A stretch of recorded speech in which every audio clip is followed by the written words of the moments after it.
მოგესალმებით, დაგიბრუნდით მორიგი ეპიზოდით და დღესაც მყავს ძალიან საინტერესო სტუმარი ნინა პერტენავა, რომელსაც მთელი თბილისი იცნობს და ნინაც იცნობს მთელ თბილისს თუ არაფორმალურად წარვადგენთ, ხოლო თუ ფორმალურად წარვადგენთ, მაშინ ნინა არის სტრატეგიული კომუნიკაციების სპეციალისტი ძალიან ბევრწლიანი გამოცდილებით, როგორც საერთაშორისო, ასევე ლოკალურ ბაზარზე და არის ინფლუენსერ ჯის და პერიტუსის თანადამფუძნებელი და ჩემთვის ძალიან დიდი პატივია ნინას დღეს ეკופნა და დიდი მადლობა კიდევ ერთხელ რომ აქ ხარ.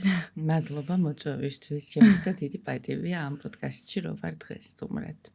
კიდევ ერთხელ უღრმეს მადლობას და პატივისცემას ასე ვთქვათ გამოხატავ თქვენ მიმართ, თქვენ იცით რომ მე თქვენ მიმართ ძალიან ისეთ სიტყვოთი და ემით ვარ გამსჭოლი დადებითი ემოციებით, მიუხედავად იმისა, რომ არც ისე დიდი ხანია გიცნობ და სულ რამდენიმეჯერ ვართ შეხვედრილი, თუმცა თქვენი ეს ქარიზმა და რაღაცა ადამიანური ასე ვთქვათ დამოკიდებულება ყველას მიმართ, რაც მე შემიმჩნევია ყოველ შემთხვევაში, შემომჩნეველი ვერავის ვერ დარჩება და უბრალოდ პირველი ალბათ ამ კითხვით დავიწყებ, ეს თქვენი ბუნებრივი ხასიათის შტრიხია თუ ეს უკვე რაღაც პროფესიული უნარჩვევის გამოვლინება გახდა თუ აი მე საერთოდ პროფესია მიპოვა, მე თვითონ არ მიპოვია, მოხდა ისე რომ პირველი სამუშაო რაც დავიწყე, სულ სხვა ვაკანსიაზე მივედი გასაუბრებაზე და თვითონ ადამიანი გამოცდილი იყო ძალიან და მითხრა რომ ცოტა სხვაგან ხედავ და ესე მოხდა ჩემი განწესება პიარის დეპარტამენტში. შემდეგ უკვე შევისწავლე ეს პროფესია, მაგრამ ეს მონაცემები, რომელიც მე გამაჩნდა, თურმე აღმოჩნდა იდეალური ამ პროფესიისთვის და შესაბამისად ბუნებრიობა ჩემთვის არის ძალიან მნიშვნელოვანი და მას შემდეგ რაც ფსიქოლოგიას უფრო სიღრმისეულად გავეცანი, კიდევ უფრო დავწმუნდი ამაში, რომ საკუთარ თავს არ უნდა ეჭიდავ, არ უნდა გადააკეთო, პირიქით ისწავლო როგორი ხარ, გაიცნო საკუთარი თავი და შენი ძლიერი მხარეები წარმოაჩინო. ძალიან დიდი მადლობა აი ამ ფანტასტიკური ასე ვთქვათ ინსაიტის გაზიარებისთვის. კი არა და ორი ინსაიტი ახსენეთ. ერთი ეს არის მენტორობის ინსტიტუტი, რამდენად მნიშვნელოვანი არის ცხოვრების გზაზე შეხვდეს ადამიანი, რომელიც რაღაც სწორ რჩევას თუნდაც ერთხელ მოგცემს და ეს ადამიანი თქვენი მენტორი იყო, როგორც აღმოჩნდა და ბარემ რადგან ამ მიმართულებას შევეხეთ, კიდევ ხომ ვერ გაიხსენებდით რომ რაღაც თქვენი რომელიმე სხვა მენტორის ასე ვთქვათ, თუნდაც სიტყვებს, რაღაც რჩევას, რამაც თქვენს ცხოვრებაზე დიდი გავლენა მოახდინა. და ასევე იმას, რომ თუ გაქვს რაღაცა ძლიერი მხარეები, ის შენი ძლიერი მხარეები უნდა ამოანათო და არ უნდა ეცადო მთელი ძალისხმევა ჩადო იმ მხარეების განვითარებაში და უნარჩვევების, რომლებშიც ცოტა მოიკოჭლებ. აი, დაახლოებით ხომ ეს იყო თქვენი გზავნილი. ზოგადად ეს მე მგონი ყველაზე მნიშვნელოვანი აღმოჩენა, ეხა ბოლო პერიოდში, როდესაც ადამიანებმა ტვინში ჩაიხედეს ადამიანის ტვინში და აღმოაჩინეს, რომ დაბადებიდან მას აქვს მიდრეკილება რაღაც კონკრეტული მიმართულებებისადმი და ამის აღმოჩენა და ამის განვითარება არის მნიშვნელოვანი. ამბობენ ხშირად ხოლმე, რომ მოცარტი სხვა გარემოში დაბადებულიყო და სხვა მიმართულებით, თქვათ, მამამისი სხვანაირი ყოფილიყო, შეიძლება საერთოდ ეს მუსიკალური ნიჭი არ გამოვლენილიყო. თუმცა მე ვამბობ, რომ მენტორები მყავდა ცხოვრებაში, ეხლაც მყავს რა თქმა უნდა და ძალიან ბედნიერი ვარ ამ ხალხის არსებობით, ვინც არის დღემდე ცოცხალი და ერთ-ერთი პირველი მენტორი იყო ჩემთან ძალიან საინტერესო ადამიანი, ჩემი დამრიგებელი, რომელიც იყო კიბერნეტიკოსი. მე ძალიან ბევრი წლის ვარ, 9 საუკუნეზე მეტის ვარ და შესაბამისად იმ პერიოდისთვის, როდესაც მე ვიყავი, თქვათ, მე-3 კლასში და მე-4 კლასში კიბერნეტიკოსი იყო წარმოუდგენელი პროფესია და აი ამაში უკვე ძალიან გამიმართლა, იმიტომ რომ ეს ადამიანი კარგად იცნობდა, ვთქვათ, პროგრამირებას და შესაბამისად, ვთქვათ, ამ უნარებს გამოიყენებდა შემოდი აღზრდელობით მიმართულებით და უკვე აი აქედან გამიმართლა. შემდეგ, როდესაც დავამთავრე სკოლა და რაღაც ვირჩევდი რა პროფესიაში წავსულიყავი, მე მაინტერესებდა ძალიან ხელოვნება, ისტორია, მითოლოგია, რელიგია, ფსიქოლოგია და ნუ ეს ყველაფერი ისწავლებოდა ხელოვნებათმცოდნეობის ფაკულტეტზე, შესაბამისად 5 წელი მან ვისწავლე. რო დავამთავრე, მანაც არაჩვეულებრივი მენტორი მყავდა და მითხრა, რომ ეს პროფესია ოღონდ არ არის შენიო. პირდაპირ მითხრა, იმიტომ კი არა, რომ არის ძალიან კარგად იცი, მაგრამ ეს არის შენი პროფესია. პირდაპირ და მითხრა, რომ შენ სხვა პროფესიას ნახავ. თუმცა ეს პროფესია, რომელიც შემდეგ ნახე სულ რამოდენიმე თვეში, აღმოჩნდა, რომ ჩემთვის არის ძალიან ახლო, მაგრამ ის ბაზა, რომელიც მე მქონდა, აი ამ ხელოვნება, კინოცოდნეობა, აი ძალიან კარგი საგნები ვისწავლე და იმდენად გამომადგა, რომ პირიქით გააძლიერა ჩემი პროფესია, რომელიც შემდეგ შევიცინე. ანუ აი ზოგადი განათლების ფაქტორი ყოველთვის და ყველგან მაინც ძალიან მნიშვნელოვან როლს კი. თამაშობს ნებისმიერი ცოდნა ყოველთვის სადღაც გადგება. ჩემი კითხვა, რომელიც უკავშირდება PR-ის მიმართულებას, მთავარი ალბათ საიდანაც დავიწყოთ არის ის, რომ თქვენ ხართ პიონერი ამ მიმართულებით. ერთადერთი თუ არა, ყოველ შემთხვევაში ერთ-ერთი მაინც, ვინც საქართველოში ეს მიმართულება დაამკვიდრა და დაიწყეთ ეს ყველაფერი მაშინ, როდესაც ჯერ კიდევ ძალიან რთული პერიოდი იდგა ქვეყანაში. და ამას გარდა ძალიან აღსანიშნავი არის და ხაზგასასმელი აუცილებლად, რომ თქვენ მიუხედავად იმისა, რომ გქონდათ როგორც საერთაშორისო განათლება, ასევე გამოცდილება საკმაოდ მსხვილ კომპანიებთან მუშაობის ამერიკის ბაზარზე, ხო ესეა, მაგრამ თქვენ ჩამოხვედით, დაბრუნდით საქართველოში და აქ დაიწყეთ ამ მიმართულების შექმნა, გაძლიერება, ჩამოყალიბება. აი, მინდა რომ ამაზე მოგვიყვეთ ცოტა მეტი. თან ის არის მნიშვნელოვანი, როდის ჩამოვედი 2008 წლის აგვისტოში, ანუ როდესაც საქართველოს საომარ მოქმედებებში და თვითმფრინავში 18 ადამიანი იყო ჟურნალისტები და მე, იმიტომ რომ ვიგრძენი, რომ შემომთავაზეს დარჩი, არაჩვეულებრივი კარიერა გექნება, ძალიან კარგი კადრი ხარ ჩვენთვის. შესაბამისად მე აი პირველად ალბათ ემოციური გადაწყვეტილება მივიღე და არა პრაგმატული და ჩამოვედი და იმის მერე სულ საქართველოში ვიყავ და ძალიან მიყვარს აქ ყოფნა და აი ძალიან არ მინდა რომ აქ არ ვიყო. და აი რა იყო თქვენი მთავარი მამოძრავებელი ძალა, რომ აი აქ მით უმეტეს ასეთ რთულ დროს ჩამოსულიყავით და გეკეთებინათ აბსოლუტურად უცნობი საქმე. ისე ვიტყოდი, არა უცნობი უკვე არ იყო მაგ პერიოდისთვის 10 წლიანი გამოცდილება მქონდა უკვე ამ დარგში, სწავლისაც, მუშაობისაც. არა, თვითონ საქართველოსთვის იყო და უცნობი. დავაფუძნე მაშინ დავაფუძნე ჩვენი კომპანია ზუსტად. და ვერ გეტყვი мотиваცია რა იყო. мотиваცია ყოველთვის ის არის, რომ მე არ მინდა ვთქვათ მოვერგო არსებულ ბაზარს და ძალიან ადვილია ამერიკის შეერთებულ შტატებში კარიერის გაკეთება თუ გაქვს ცოდნა და თუ გაქვს რაღაც უნარები, ხო, კომუნიკაციის მაგალითად. ისეთი კარიერა შეიძლება იქ გააკეთო 1 წელიწადში, რომ აქ 10 წელი დაგჭირდეს. ასევე ფინანსურად ძალიან ადვილია იქ თანხების გამომუშავება და საკუთარი ბიზნესის წარმოება. არ აქვს მნიშვნელობა ემიგრანტი ხარ თუ ადგილზე, მაინც არის ამის ლუსტი ყოველთვის, იმიტომ რომ ეს ქვეყანა რაღაცნაირად ემიგრანტებისადმი რაღაც ლოიალურია მეტნაკლებად. და საქართველოში იმ პერიოდში ძალიან რთული იყო ნამდვილად, იმიტომ რომ სიტყვა PR იყო ცოტა სალანი წყავს, მას რეპუტაცია ჰქონდა საკმაოდ შელახული, ისევე როგორც მის წინამორბედ პროპაგანდას თავის დროზე ჰქონდა სახელი შელახული, ვთქვათ, მეორე მსოფლიო ომის შემდეგ განსაკუთრებულად და დღემდე. შესაბამისად უკვე რაღაცა პერიოდში ეს ახალი ტერმინი შემოვიდა სტრატეგიული კომუნიკაციების სპეციალისტი და ეს უფრო ეხმიანება იმას, რასაც მე ვაკეთებდი. ასევე ამერიკის შეერთებულ შტატებში რომ ვიყავი, იქ დაიბადა PR და შესაბამისად შევისწავლე, ვთქვათ, ძირითადად საქართველოში მაინც ვიცით, რომ ედვარდ ბერნეისი არის ამ დარგის ფუძემდებელი, თუმცა აღმოჩნდა, რომ ასევე იქ იყო ერთ-ერთი ჟურნალისტი აივილი, რომელიც ცოტა ადრე დაიწყო ამ დარგის განვითარება და ის იყო როკფელერის პირადი PR-ის სპეციალისტი. და მე მაგალითად უფრო აივილისკენ ვიხრები, ვინაიდან ის იყო ძალიან ადამიანური და ის არ ცდილობდა, რომ ვთქვათ, როკფელერი, რომელიც იყო ძალიან ცუდი რეპუტაციის მქონე და ხალხს არ უყვარდა და პირიქით ეძახდნენ ძალიან ცუდ სიტყვებს. ეცადა ის კი არა რომ გამოესწორებინა, ვთქვათ, და რაღაც შირმა გაეკეთებინა თავისი ახალი იმიჯის, არა, ის უბრალოდ ცვლიდა მის საქციელს და მის დამოკიდებულებას ადამიანებისადმი. და როკფელერის ცენტრი მაგალითად და საქველმოქმედო ძალიან ბევრი ორგანიზაცია აივილის შექმნილია ზუსტად და ეს მიმართულება, რომელიც მის ოჯახმა გააგრძელა, სამწუხაროდ დიდხანს არ იცოცხლა მან, ძალიან დიდი კვალი დატოვა თავისი საქმიანობით. მეორე ფუძემდებელი PR-ის ედვარდ ბერნეისი იყო ცოტა სხვა მიმართულებით. მეორე PR-ის ფუძემდებელი, ანუ ძირითადად რომელიც არის ცნობილი ედვარდ ბერნეისი, იყო ზიგმუნდ ფროიდის დიშვილი და ის იყო ძალიან პრაგმატი. მას წაკითხული ქონდა ნაშრომები ბიძამისის და ის მიხვდა, რომ ადამიანში არსებობს ქვეცნობიერი, რომელიც იღებს გადაწყვეტილებებს და აი ბოლომდე გამოიყენა ეს.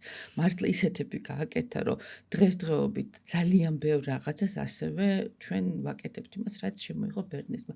მაგალითად, საუზმე, ამერიკული საუზმე, ბეკონი და კვერცხი, ეს არის მისი მოგონილი, რომ გაყიდულიყო მეტი ბეკონი.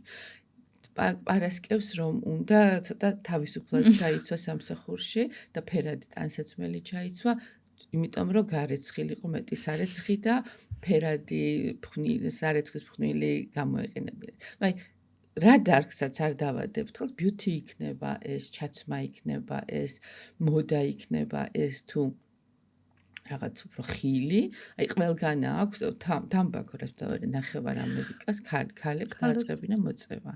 იმიტომ რომ ბაზარი გაფერდა. ესეთი პრაგმატი იყო, თუმცა გენიოსი იყო და თავის საქმეს აკეთებდა საოცრად. დიდი მადლობა ამ საინტერესო кейსების გახსენებისთვის და ამ მიმართულებას კიდევ ერთხელ აუცილებლად დაუბრუნდებით და ჩაუღრმავდებით იქამდე. მინდა რომ ცოტა თქვენ მეტი გვესაუბროთ თქვენს ამერიკულ გამოცდილებაზე, კონკრეტულად აი кейსებზე თქვენს კომპანიებთან მუშაობის, ანუ რამდენად რთული იყო თქვენთვის, იმიტომ რომ აბსოლუტურად სხვა რეალობიდან აბსოლუტურად სხვა რეალობაში მოხვდით, ხო ესეა, სხვა მენტალობა, სხვა, აი ყველაფერი საერთოდ სხვანაირი და პლუს ამას რაღაც დიდი გიგანტი კომპანიები. აი როგორი იყო თქვენი შეგრძნებები ამ დროს. სიმართლე რომ გითხრა, მე ჯერ წავედი სასწავლებლად და როდესაც მივედი გასაუბრებაზე, 4 პროფესორი მიტარებდა, ასე ვთქვათ, გასაუბრებას, კითხვები, ძალიან ბევრი კითხვები დამისვეს და საბოლოოდ მითხრეს, რომ ის რაც ჩვენთან ისწავლება, საფუძვლიანად იცი, მოდი, ამიტომ პირდაპირ იმ კომპანიაში, რომელშიც უნდა გამეარა შემდეგ პრაქტიკა, მოდი პირდაპირ იქ წავედი პირდაპირ კომპანიაში, თავიდან ნამდვილად მე ძალიან ნერვიულობდი, რომ შევედი მახსოვს, ხო 2006-8 წლებია ეს და რომ შევედი ოფისში, ეს იყო ცათამრჯენი, მთელი სართული ეკავა ამ კომპანიას და რომ შევედი მახსოვს, დიდი მონიტორი ეკიდა კედელზე და იქ ეწერა welcome Nino, რაღაცა ხალხი რაღაც ჩემი სურათებით იდგა მთელი თანამშრომლობა, 70 თანამშრომელი. ისეთი დახვედრა მომიწყეს, რომ აი ცოტა გაოგნებული ვიყავი, მათ ჩვენეს ეს არის შენი ოთახი, ისიც კი იყო, დურბინტიც კი იყო, წარმოიდგინე, რომ იქიდან ლამაზი ხედები არის და შეგიძლია გაიხედო ხოლმე და ნუ რა თქმა უნდა ძალიან კარგად დამხდნენ და ნუ დაიწყეს რაღაცა ჩემი გამოცდა, რომელ დარგში უფრო კარგი ვიქნებოდი, როგორც ხდება ხოლმე. და აღმოჩნდა, რომ 14 დარგში ვიყავი კარგი და ნელა დაიწყეს. ნუ პირველად თქვა გასაუბრებაზე გამიშვეს ერთ-ერთ კლიენტთან. მე რაღაცა ინტერვიუზე Fox 5 News-ში ვიყავი ინტერვიუზე, CNN-ში მაგალითად გამიშვეს, როგორი იქნები, თქვა ის როგორ ინტერვიუს დროს თქვა, როგორ შეძლებ რაღაცა მოვლენების აღწერას. ოღონდ ეს არ იყო, მართლა ეთერები იყო, ჩვეულებრივი, პირდაპირი არა, ჩაწერა იყო.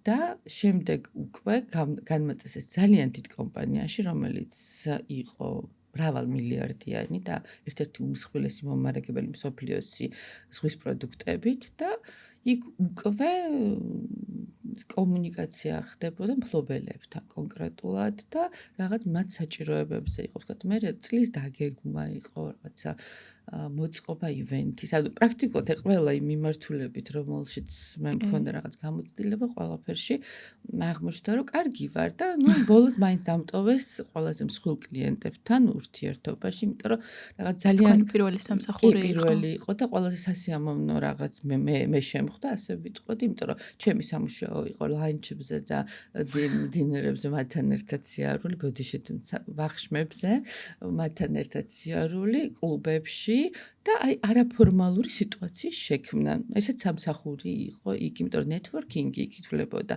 ძალიან დიდ უპირატესობად და ადამიანს, რომელსაც შეეძლო ამ ძალიან მდიდარი კლიენტების დაინტერესება რაღაცი და საუბრის აბმა და იგივე ხელოვნებაზე, კინოინდუსტრიაზე, რელიგიაზე თუ მითოლოგიაზე საუბრები, ეს ითვლებოდა, რომ კომპანიისთვის ძალიან კარგი არის. აი ეს იყო ძალიან დიდი განსხვავება იმისგან, რაც ხდებოდა ჩვენ რეალობაში საქართველოში. აი ვინ იყო თქვენი პირველი კლიენტი, ასე რომ ვთქვათ, პერიზოსის? პირველი კლიენტი იყო Johnson & Johnson Medical, ანუ ჩვენი პირველი კლიენტები იყო საერთაშორისო მსხვილი ორგანიზაციები, მათ შორის სამედიცინო, რომელსაც ჰქონდა ბიუჯეტები და შესაბამისად ჩვენს რაღაც წელში გამართულები ვიყავთ ამ მხრივ და ასევე ყოველთვის ჰქონდა ესეთი პრინციპი, როდესაც ვთქვათ, მაქვს შემოსავალი დიდი და მსხვილი კომპანიებზე, ქართულ პატარა კომპანიებს, სტარტაპებს ყოველთვის ვეხმარებოდი ხშირად უსასყიდლოდ და ხშირად მიზერულ ფასად, ვინაიდან ძალიან გულშემატკივრობდი ყოველთვის ქართულ ბიზნესს.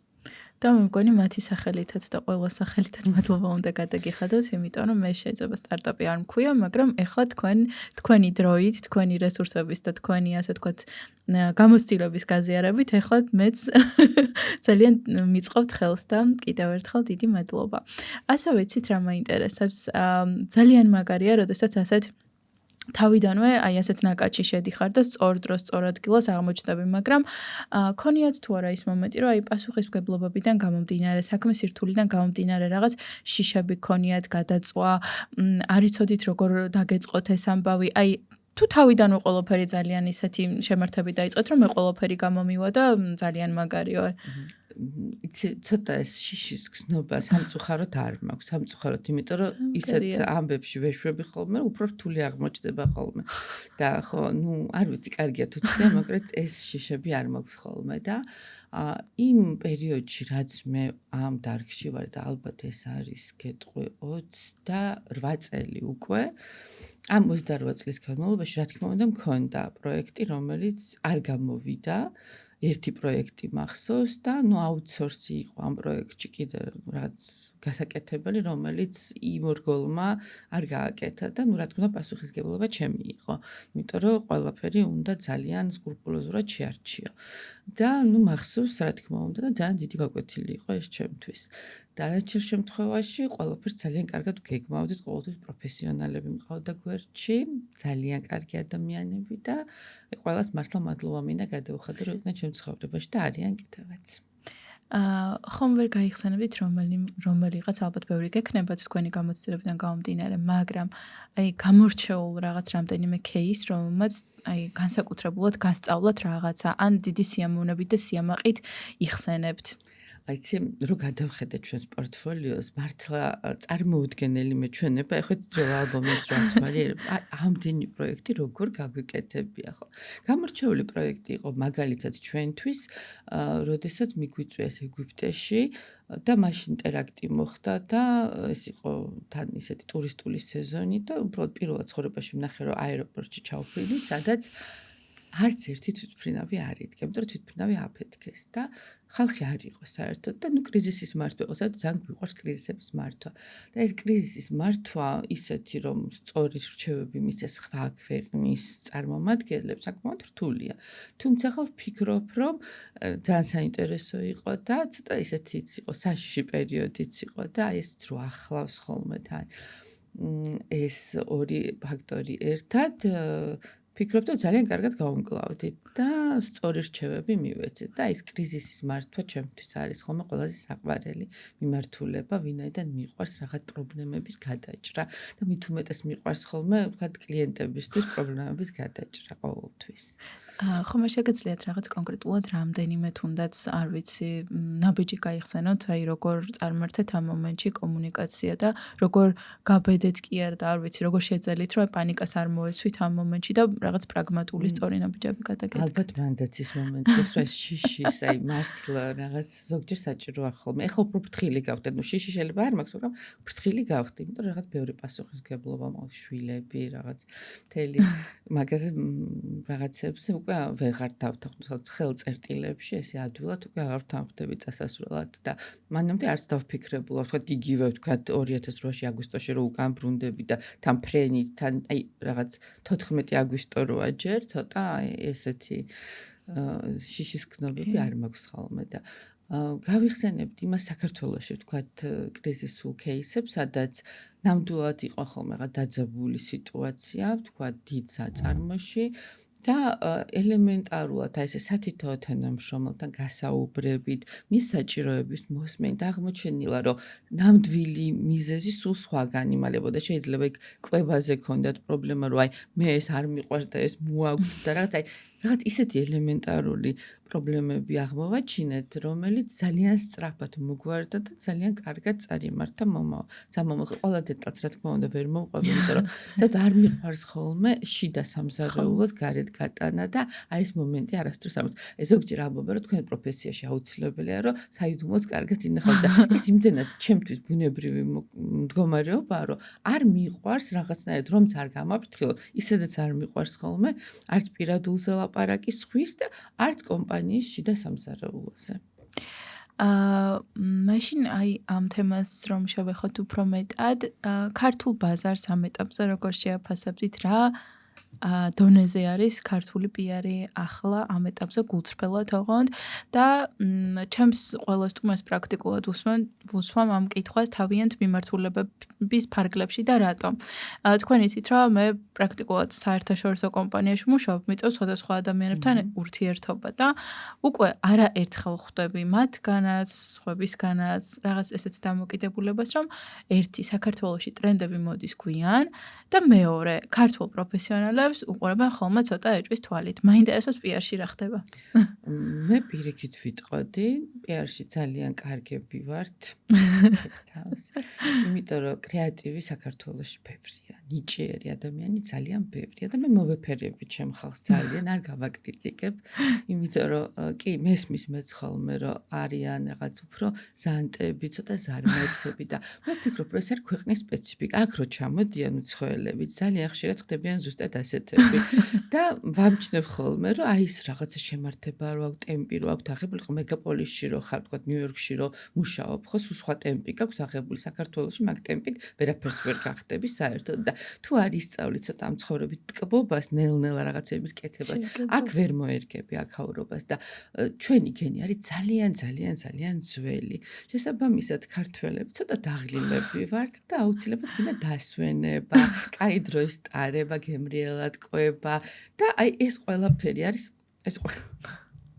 ყველაფერი არის შერეული ჩვენს ხასიათში. შესაბამისად ბიზნესიც ასეთი არის, პიარიც ასეთი არის, მაგრამ ძალიან ნიჭიერები ვართ. აი მოკლე გზებს ვხედავთ, კრეატიულობა ხო რა არის, ხო ისეთი გადაწყვეტის აღმოჩენა, რომელიც არ არის რაღაც თანმიმდევრული ლოგიკური, მაგრამ ძალიან კარგი იუმორში ვართ კარგები და ამიტომაც გვყავს არაჩვეულებრივი სპეციალისტები ჩვენ დარგში და მე ვფიქრობ, რომ შეიძლება ტრენდები გვიან შემოდის, ეგ არ არის პრობლემა, იმიტომ რომ ჩვენ ბაზარზე გვიან შემოდის ტრენდები. შეიძლება სპეციალისტები ჩამოდიან სხვა ქვეყნებიდან და ერგებიან ამ ბაზარს. ისინი შეიძლება უფრო სწრაფად მუშაობენ, უფრო სწრაფად გაბარებენ, თქვათ იგივე ფოტოს გადაიღებენ და უფრო მალე დაამუშავებენ, ხო? თუმცა ეს არ ნიშნავს, რომ თქვათ აქაურებზე უკეთესები არიან თვითონ პროდუქტის შექმნაში და ასევე ვიტყოდი, რომ ჩვენი ქართველები არიან ძალიან ბევრი, ძალიან კარგ პოზიციაზე მსოფლიოში და ძალიან გვასახელებენ. და ეს არის რეალობა და ჩვენი რეალობაში უნდა დავინახოთ, რომ რა უხდება საქართველოს. მე ვფიქრობ, რომ დარგი ძალიან განვითარდა. აი მართლა არაჩვეულებრივ პროდუქტებს ვხედავ ხოლმე და მიხარია, რომ ესეთი პროდუქტები არსებობს. იგივე ვიდეო მასალა იქნება ეს გადაღებული ფოტო მასალა იქნება, კრეატიული კამპანია იქნება თუ სხვა. ძალიან მოხარული ვარ, რომ იქიდან საიდანაც მე ვიწყებდი, დღეს აი აქ ვართ მისულები. ხა, როდესაც თქვათ ამერიკის შეერთებულ შტატებში 100 წელზე მეტია ეს დარგი ვითარდება და ჩვენთან ეს ამ დარგის განვითარება ამ საუკუნეში დაიწყო, მე მგონი ძალიან კარგ პოზიციაზე ვართ, ფიქრობთ. აი, ეხლა ძალიან გათანაბრდება ყველაფერი, იქიდან გამომდინარე, რომ ახალი ტექნოლოგიები შემოდის და მარტო სანამ ეს ახალი ტექნოლოგიები შემოვიდოდა 2000-იან წლებში ისედაც დადგა კრიზისი მსოფლიოში, მარკეტინგული მიმართულებით, იმიტომ რომ ის პროდუქტები, რაც ადრე იყიდებოდა გადასწარებად, იგივე კომუნიკაციით აღარ იყიდებოდა და იმიტომ რომ შემოვიდა ინდივიდუალისტების ერა და დღეს ზუსტად ეგ არის და ჩვენ ინდივიდუალისტებს ძალიან კარგად ვერგებით, მგონია რომ პირიქით შეიძლება აქედაც გქონდეს ცოტა ხანში ტრენდები. აუ, ფანტასტიკურია. და უბრალოდ იცით რა არის, ამას მეორე მხარეც ხო არ აქვს, მაგალითად ერთი არის, რომ ჩვენი ტემპები გვაქვს, მაგრამ მეორე მხრივ აქ ჩამოსული ექსპატები ქართველ დასაქმებულებს ხომ არ ართმევენ თავიანთ, ასე ვთქვათ, წილ სამუშაოს, ანუ კონკურენციაში ხო არ მოდიან ერთმანეთთან. რა თქმა უნდა მოდიან, ექსპატები მარტო საქართველოში ხო არ არის ჩვენც ხო ჩავდივართ სადღაც და ვიღაცას რაღაცას ვართმევთ. შესაბამისად არის ძალიან ბუნებრივი მდგომარეობა და თუ კონკურენცია იქნება ბაზრისთვის ეს მხოლოდ და მხოლოდ სასიკეთოდ იქნება. ადამიანი მიხვდება რომ რაღაც ცოტა ტემპს უნდა მოუმატოს და საჭიროება როცა დგება ტემპის მომატების, უმატებთ ტემპს. ასეა. თუმცა ვფიქრობ, რომ ისინიც დაუკლებენ ტემპს ცოტა ხანში, იმიტომ რომ საქართველოს თავის გავლენას მათზეც ახდენს. თქვენ ახსენეთ ინდივიდუალისტების ერა და ამასთანავე ჩვენ ახლა ვცხოვრობთ ინფორმაციული ზედოძირების ხანაში, როდესაც ყველა მხრიდან გაყიდვებით ვართ გარშემორტყმული, ყველა მხრიდან რაღაცა ინფორმაციას ვიღებთ და ამ შემთხვევაში განსაკუთრებით მნიშვნელოვანი არის, რომ სწორად შევარჩიოთ ჩვენი საკომუნიკაციო მესიჯები, ალბათ ჩვენი სამიზნე აუდიტორია და ეს გარკვეულწილად უფრო მეტად ყოველ წამს და ყოველ წამს იცვლება რაღაც. ეს გარკვეულწილად ხომ ჩიხში ხომ არ აქცევს ხოლმე PR სპეციალისტს, რომ მან დროულად უნდა მოახდინოს ადაპტაცია, როგორც ალექსანდრე ჯეჯელოვა იტყო და ადაპტირდი ან მოკვდი. რა თქმა უნდა, ძალიან მოქნილი უნდა იყო ამ დარგში, იმიტომ რომ მართლა ელვისის სწრაფით გადის ტრენდები და აუცილებელია ამას რეაგირება და ის რომ იყო ერთ-ერთი პირველი ძალიან მნიშვნელოვანია. ფიქრობ, რომ იცით როგორ არის რაღაცა რომ მოდის, რაღაცა მიდის ყოველთვის. ამიტომ დიდად არ იცვლება საერთო ჯამში ის მდგომარეობა, რაშიც ვართ ხოლმე ჩვენ PR სპეციალისტები. მე ვამბობ, რომ ყველაზე სტრესული პროფესია აღმოჩნდა, ტვინის დატვირთვის მხრივ სინქრონული თარჯიმანი, სინქრონისტი. და რომ ვუყურებ ჩემ ტვინის აქტივობას, რამდენ სხვადასხვა პროექტზე ერთდროულად ფიქრობ, რამდენი რაღაც მე გასაკეთებელი და სულ ამ რეჟიმში ვარ, მივხვდი, რომ ჩვენ ძალიან სტრესის ქვეშ ვართ, როდესაც ბევრი საქმე გვაქვს. როდესაც ბევრი საქმე არ აქვს, თქო, ერთი პროექტი გაქვს და იმას მიყვები, ეს ძალიან კომფორტულია, მაგრამ ჩემ შემთხვევაში ასე არ გამოდის და ამიტომაც ეს დაძაბულობა არც ისე კარგი არის კრეატიულობისთვის, იმიტომ რომ ხარისხი იკლებს. ამიტომ აუცილებელია, ვთქვათ, დასვენება, გონების გაჩერება, მედიტაცია ძალიან უხდება ამ საქმეს და ეს ახალი აზრები მე ძალიან კარგად მოდის. რაც შეეხება ტექნოლოგიებს, ხო, მოდის ძალიან ბევრი ინფორმაცია.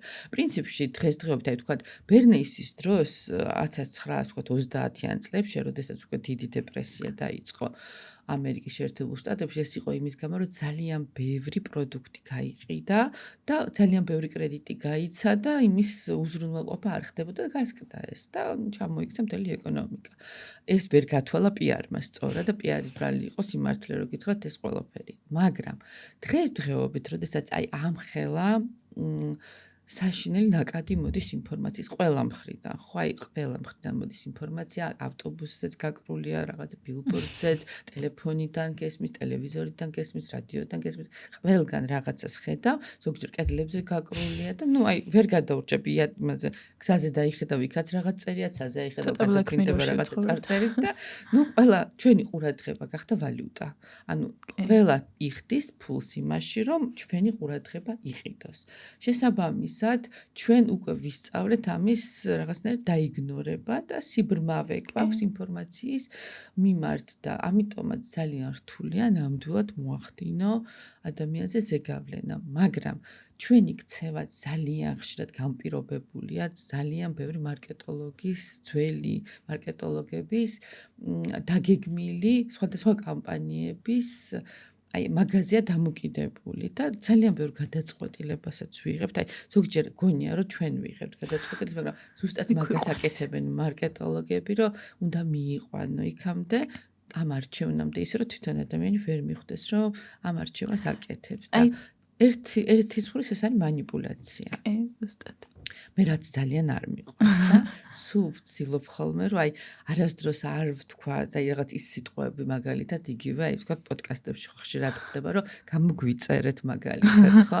მე რატომღაც მგონია, რომ ადამიანს როდესაც დააინტერესებს პოდკასტი, ის აუცილებლად გამოგიწერს და არ დაკარგავს. თუმცა ხშირ შემთხვევაში შეხსენება საჭიროა, ხშირ შემთხვევაში უნდა უთხრა რა გააკეთოს, რომ ის გააკეთოს, იმიტომ რომ ასე არის უკვე ხალხი რაღაცნაირად მიჩვეული, რომ უნდა უთხრა რა გააკეთოს და ჩემ შემთხვევაში პირიქით არის, იმიტომ რომ მე რაღაც ძალიან ნონკონფორმისტი ტიპი ვარ და ეგეთი რაღაცეები, რაღაც იმ დღეს მომივიდა SMS-ი ფრჩხილების, რაღაც თქვენ იყავით ამდენი და ამდენი დღის წინ და მოგძანდით გიწევთ და როგორი, რას გვია მიწევს, მე თვითონ ვიცი, როდის მიწევდა, ესეთი pushing-ი ვთქვათ, ანუ ზეწოლა ჩემთვის ძალიან მიუღებელი, მაგრამ ხო, ხალხი სხვადასხვანაირი არის და მე რატომღაც ყოველთვის დელიკატური ვარ ხოლმე და თავს არ ვახვევ, არა რას დროს ჩვენს კამპანიებს. ყოველთვის ეს კამპანია ესეთია, რომ აი კარგია ჩვენთან და თუ გინდა მოდი, მაგრამ ის რომ მოდი აუცილებლად ან მოდი ჩვენ მოვალ ჩვენთან, მათ ეგეთ რაღაცას არ ვაკეთებ ხოლმე. ეს ძალიან ხელწერაა, ხო, როგორც მხატვარს აქვს თავის ხელწერა, როგორც ვთქვათ, მწერალს აქვს, ყველა ადამიანს აქვს თავის ხელწერა. ეს ჩემი ხელწერაა. ძალიან საინტერესო მიდგომაა, მაგრამ თან მგონია, რომ თქვენ უბრალოდ გაქვთ ამის ფუფუნება, რომ თქვენ უკვე გამომუშავებული გაქვთ თქვენი რეპუტაცია საკმაოდ მაღალი, სახელი, ყველას იცნობთ, ყველა გიცნობთ და აქედან გამომდინარე გაქვთ ამის არჩევანი ესე რომ ვთქვათ. ყოველთვის რაღაცა განაპირობებს ქცევას, რა თქმა უნდა, მასეა. და ასევე აი წაღან შევეხეთ იმ თემას, რომ ხანდახან ჩვენ მგონია, რომ ჩვენ ვიღებთ გადაწყვეტილებას, მაგრამ სინამდვილეში მიგვიყვანეს ამ გადაწყვეტილებამდე და იმუშავა ამაზე თელმა ან გუნდებმა ყველაზე აქტუალური მაგალითად რა გახსენდებათ აი ახლანდელი кейსებიდან ასეთი მაგალითის რომ აი манипуляციების შედეგად ძალიან გავარდა პროდუქტი. ზოგადად კვლევებია ძალიან სერიოზული, ჩაშვებული, ვთქვათ, ამერიკის შეერთებულ შტატებში ჩვენი კლიენტი იყო Coca-Cola. და Coca-Cola-ს მუზეუმი ატლანტაში და იქ რო შეხვალთ, იქ არის დარბაზი, სადაც არის ძალიან ბევრი Coca-Cola-ს გემო. რაც გამოსულა, იქნება ეს ალუბლით, რაღაც სხვადასხვა ხილი. და აი ეს კვლევა ყოველთვის ტარდებოდა ადამიანებს, ვთქვათ, ჯერ გასინჯებდნენ, ვთქვათ, რამდენ ადამიანს მოეწონა, როგორ მოეწონა და ნუ ფოკუს ჯგუფებით გებოდა და ამის კვლევის შედეგად იღებდნენ გადაწყვეტილებას გამოეშვათ თუ არა ეს გემო. დღეს უკვე ასე არ ხდება.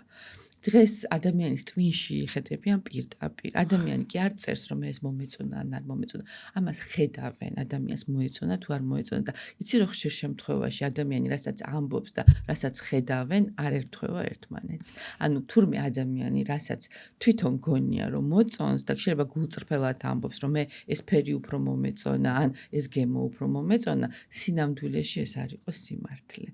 და ამიტომაც კიდე ესეთი კვლევა იყო ძალიან საინტერესო, როდესაც გემოზე ერთნაირი ბოთლებში იყო ჩასხმული Coca-Cola და Pepsi და ვთქვათ, Pepsi-ს გემოს ამჯობინებდა ყველა, ნუ უმეტესობა და ყიდულობდნენ Coca-Cola-ს, იმიტომ რომ Coca-Cola-ს აი ლოიალობა გაცილებით მეტი იყო მისადმი. აი ესეთი პარადოქსებით არის სავსე ჩვენი მიმართულებები და სტატისტიკა გვაძლევს. Nike და Adidas-ი Coca-Cola და Adidas და Puma კიდე ძმებმა რო შექმნეს, ხო, ნუ Nike საერთოდ ძალიან ფენომენალური ისტორია არის, როდესაც სლოგანიდან, ხო, თავის ლოგოთი, საერთოდ ზოგადად Nike მართლა ძალიან სწორად მიუდგა ამ მიმართულებას და როდესაც მას შემოქონდა სპორტული ფეხსაცმელი სპორტსმენებისთვის და უცებ მოხდა ისე რამოდენიმეჯერ, რომ მიმწოდებელმა არ მიაწოდა, გადაწყვიტა, რომ თავისი ბრენდი შეექმნა და მორგებული სპორტსმენებს, ამიტომ ძალიან სწორი და კარგი ბრენდი არის ჩემი გადმოსახედიდან. ხშირად ესეთ ჩიხში შეყვანას მოსდევს ხოლმე კრეატიული გადაწყვეტილებები, რომლებიც მერე ცვლის ბაზარს მთლიანად და ძალიან საინტერესოა. ძალიან ხშირად ედავებიან ხოლმე Nike სლოგანის გამო. ჩემი აზრით ძალიან კარგი სლოგანია, ფანტასტიკური სლოგანია, მიუხედავად იმისა, რა ისტორიაც ახლავს, ანუ ჩემი აზრით ეგ სლოგანი და ეგ ისტორია მიუხედავად იმისა, რომ ანუ შერწყმულია, ჩემთვის განსხვავებულად. მენელისთვის და მაყურებლისთვის საინტერესო იქნება, რომ უთხრა, იმიტომ რომ მე არ მიყვარს ხოლმე რაღაცას რო ახსენებენ და ვინც არ იცის ეხლა უნდა მოიძიოს თალკი და მოკლედ მოუღები. აი სიკვდილმისჯილ, ასე ვთქვათ, დამნაშავეს კითხეს, მისი სიტყვები იყო ეს just do it და როდესაც კითხეს რომ ნანობდა თუ არა იმასაც გააკეთა, პირიქით მან ცინიკურად თქვა, რომ არა, მე ამას კიდევ ერთხელ გავაკეთებდი უშუალ, ან დაახლოებით ესეთი იყო კონტექსტი და just do it იყო მისი ფინალური ფრაზა. და Nike-მა ეს წინადადება აქცია თავის სლოგანად, რომელსაც დღეს სამოტივაციო ვიდეოებში ვიყენებთ და ყველანი ინსპირაციას ვიღებთ აქედან, მაგრამ ჩემი აზრით ეს ორი რაღაც დამოუკიდებელია და არ არის აუცილებელი, რომ იმ ისტორიას მივუსადაგოთ, იმიტომ რომ სანამ გაიგებ ამ ისტორიას, ფაქტია, რომ ეს ფრაზა ძალიან იდეალურად ერგება. მით უმეტეს მათ სპორტულ კამპანიებში, სადაც აი სხვადასხვა ადამიანებს თავენ, ნუ არ ვიცი, ფენომენალურია. მიუხედავად იმისა, რომ მე Team Adidas-ი ვარ, მაინც აი როგორც Nike-ის კამპანიები აქტუალებული ხარ კამპანიები, ხო. კი. აი ბოლო პერიოდიდან ლაბუბუ მახსენდება მაგალითად, რაც აი არ ვიცი, იწვევს აზრთა სხვადასხვაობას კონტრასტებით. ანუ მე ვიტყოდი, რომ შედევრალური კამპანია არის, როდესაც შეიძლება აი რაღაცა ერთ თვეში გააკეთო ის, რასაც ათეულობით წლებით ვერ აკეთებენ სხვები, იმიტომ რომ სრულიად მე არ ვიცი აქ რა ტექნოლოგიები იყო გამოყენებული, დარწმუნებული ვარ რომ იყო ტექნოლოგიები გამოყენებული და იდეალურად იყო გათვლილი, რომ ეს ამ შედეგს დადებდა. საერთოდ ვაირალ რა ხდება, მაგაზე ძალიან ბევრი კვლევები არის ჩატარებული. ანუ ვირუსულად რაც ვრცელდება, ამის ესეთი ფორმულაც არის გამოყვანილი, მაგრამ ყოველთვის ვერ არტყამენ ამ პროდუქტს. აი რაღაცა გარემოებაც უნდა დაემთხვეს ხოლმე და მე მგონია რომ აი ეს იყო ის შემთხვევა, სადაც გათვალეს, რომ აი ეს გახდებოდა ვირუსული და ზუსტად ისე გააკეთეს ყველაფერი, რომ ეს გავხდარიყო ვირუსული. რაღაც ექსპერიმენტის ესეთი კვალი აქვს ცოტათი. მაგრამ ანუ იმდენად ისტორიულად მოიცვა, არ ვიცი ყველა და ყველაფერი, რომ ყველა მასე საუბრობს. ზოგადად ადამიანის ტვინში ძალიან ბევრი საიდუმლო არის და ამას ნელ-ნელა სწავლობენ. მაგალითად, იუნგმა აღმოაჩინა, რომ არქეტიპებია ჩვენში, უკვე მზა პატერნები, რომელსაც მარტივად ვიღებთ. მაგალითად, ჯადოქრის პატერნი არის, ხო, მოგზაურის პატერნი. არის ესეთი სხვადასხვა კონკრეტული კრებითი სახე და იმ სახეში თუ ზუსტად ჯდები, მე შენ ძალიან ადვილად გიღებ, როგორც სამკუთხედი ამოჭრილი რო არის ხოლმე და იმას სამკუთხედს როდებ, ხო? აი ეგრე. და რატომაც არა იპოვეს ის ფორმა, რომელიც დღესდღეობით რაღაც კონკრეტულ მოსახლეობაზე გავლენას მოახდენა, იმიტომ რომ ჩემზე ნამდვილად ვერ მოახდინა და ვიღაცებზე ძალიანაც მოახდინა, ხო? ისეთ რა მაინტერესებს, ხომ არ არსებობს თქვენი გადმოსახედიდან ან გამოცდილებით გარკვეული სეგმენტები ან გარკვეული მიმართულებები, მაგალითად მოდა, სადაც უფრო მარტივი არის ადამიანებით манипуლირება. რა თქმა უნდა არსებობს და ზოგადად აი რო ვთქვი რომ 2000-იანებში კრიზისი იყო მარკეტინგში, რომ ისე აღარ იყიდებოდა ყველაფერი როგორც ადრეს, ამიზნე აუდიტორიები საერთოდ დააირია. მაგრამ მაინც იპოვეს კლასიფიკაცია და დაყვეს ადამიანი ფსიქოტიპებად. არის კონკრეტული ფსიქოტიპი, კონკრეტულად აი ამ მიმართულებაში 8 ფსიქოტიპად დაყვეს ადამიანები და 8-ე სჭირდება ცალკე კომუნიკაცია. და მათ შორის არის ადამიანი, რომელსაც აი უბრალოდ საკმარისია, რომ მისთვის საინტერესო რომელიღაცა ინფლუენსერმა ვთქვათ, ან ბლოგერმა რაღაც გააკეთოს, ან რაღაც იყიდოს, ან რაღაც მოეწონოს, ვთქვათ, ფჩხილის ფერი გახდეს კარაქის ფერი და აუცილებლად ამას გაიმეორებენ, იმიტომ რომ რაღაც ეს კუთვნილებითი მომენტია. მას აქვს სურვილი, რომ აი ამ სოციუმს ეკუთვნოდეს. და ეს შეიძლება მისთვის ძალიან სწორი არჩევანიც იყოს, იმიტომ რომ მას აქვს მზა ქცევის მოდელები, როგორ უნდა მიქცეს. ადამიანის საერთოდ გამარტივება უყვარს ყველაფრის. ანუ ნახე, მე მომეწონა ვიღაც, ხო? მე ყველაფერი მომწონს მისი ცხოვრების სტილი, მისი ჩაცმის სტილი, როგორ ატარებს დროს და მე რაღაცნაირად ჩემ თავს ვაიგივებ მასთან. ამიტომაც მისგან ძალიან მარტივად მომდის უკვე ქცევის მოდელები და მე ვიმეორებ და ჩემი ცხოვრება გაცილებით მარტივი ხდება. თავარია ის საშუალება ვიპოვო ფინანსური, რომ ეს გავაკეთო, ხო? და мотиваციაც აქვს მე ამ ფინანსების მოძიებისკენ და მარტივია, იმიტომ რომ აი ჩვენ რო ყოველ წუთში ვფიქრობთ, ვაიმე ესე ჯობია, ისე ჯობია, ეს რაღაცა ამდენი ფიქრი, ხო, ტვინი რისკენ არის მიდრეკილი, ხო, ეკონომიისკენ, რომ ყველაზე რესურსული ორგანოა და კიდე ხშირად გონიათ, რომ მე ვარ რაღაც ჩემი ტვინი. არა, ტვინი არის ისეთივე ორგანო, როგორც გული, კუჭი, ღვიძლი და მას აქვს თავის ფუნქციები. სანამ ამას ჩვენ არ მივხვდებით, ჩვენ უამრავ შეცდომას დავუშვებთ და ტვინთან აუცილებლად საჭიროა მოლაპარაკება. იმიტომ რომ ტვინი ჩვენს გარეშე ძალიან ბევრ გადაწყვეტილებას იღებს, ის იღებს გადაწყვეტილებას, როგორ ვისუნთქოთ, ის იღებს გადაწყვეტილებას, როგორ ვიფიქროთ, რა გავაკეთო, იმიტომ რომ მას აქვს საბაზისო ფუნქცია, გადაგვარჩინოს. თუ ეს არ შეასრულა, მაშინ გარდავიცვლებით.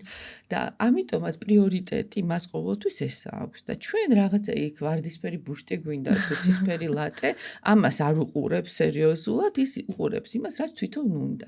და ჩვენ თუ ამას ვისწავლით, ის როგორ იღებს გადაწყვეტილებებს და მე ისე ვიქცევით, რომ მან ეს გადაწყვეტილება მიიღოს, აი პრაქტიკულად PR სპეციალისტები ვხდებით საკუთარი თავის, ხო?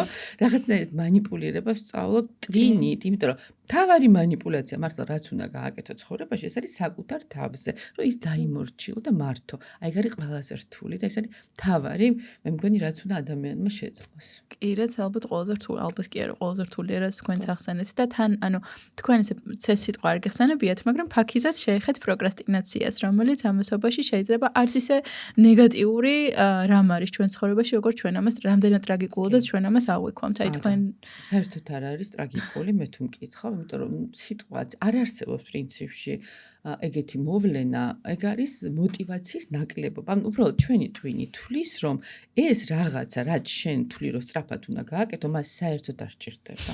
აი არანაირად არ სჭირდება და ამიტომ მას უნდა თხოვო, რომ გეხვეწები, გამაკეთე, აი როგორც დედას თხოვან მამამ, წამიყვანე რა, აი გეხვეწე მჭირდება რა და ნუ გეტყვი რაში გჭირდება, არ გჭირდება, ხიცი სათამაშოებს რომ ვეხვეწებოდ ხოლმე, აი დედა 30 თოჯინა გაქვს, კიდე რა გინდა და მინდა გეხვეწებდეს ყველაზე ლამაზია და აი ესეთი დიალოგია დაახლოებით ჩვენ და ტვინ შორის, რომ დავარწმუნოთ და მართლა გამიკეთებია მსგავსი რაღაცა, რაღაცა მაქვს გასაკეთებელი. ნუ აი არ მიყვარს ეს ქაღალდის სამუშაოები, ხო? იქ რაღაცა დაათვლა გრაფიკები, ექსელი, მაგრამ მიწევს.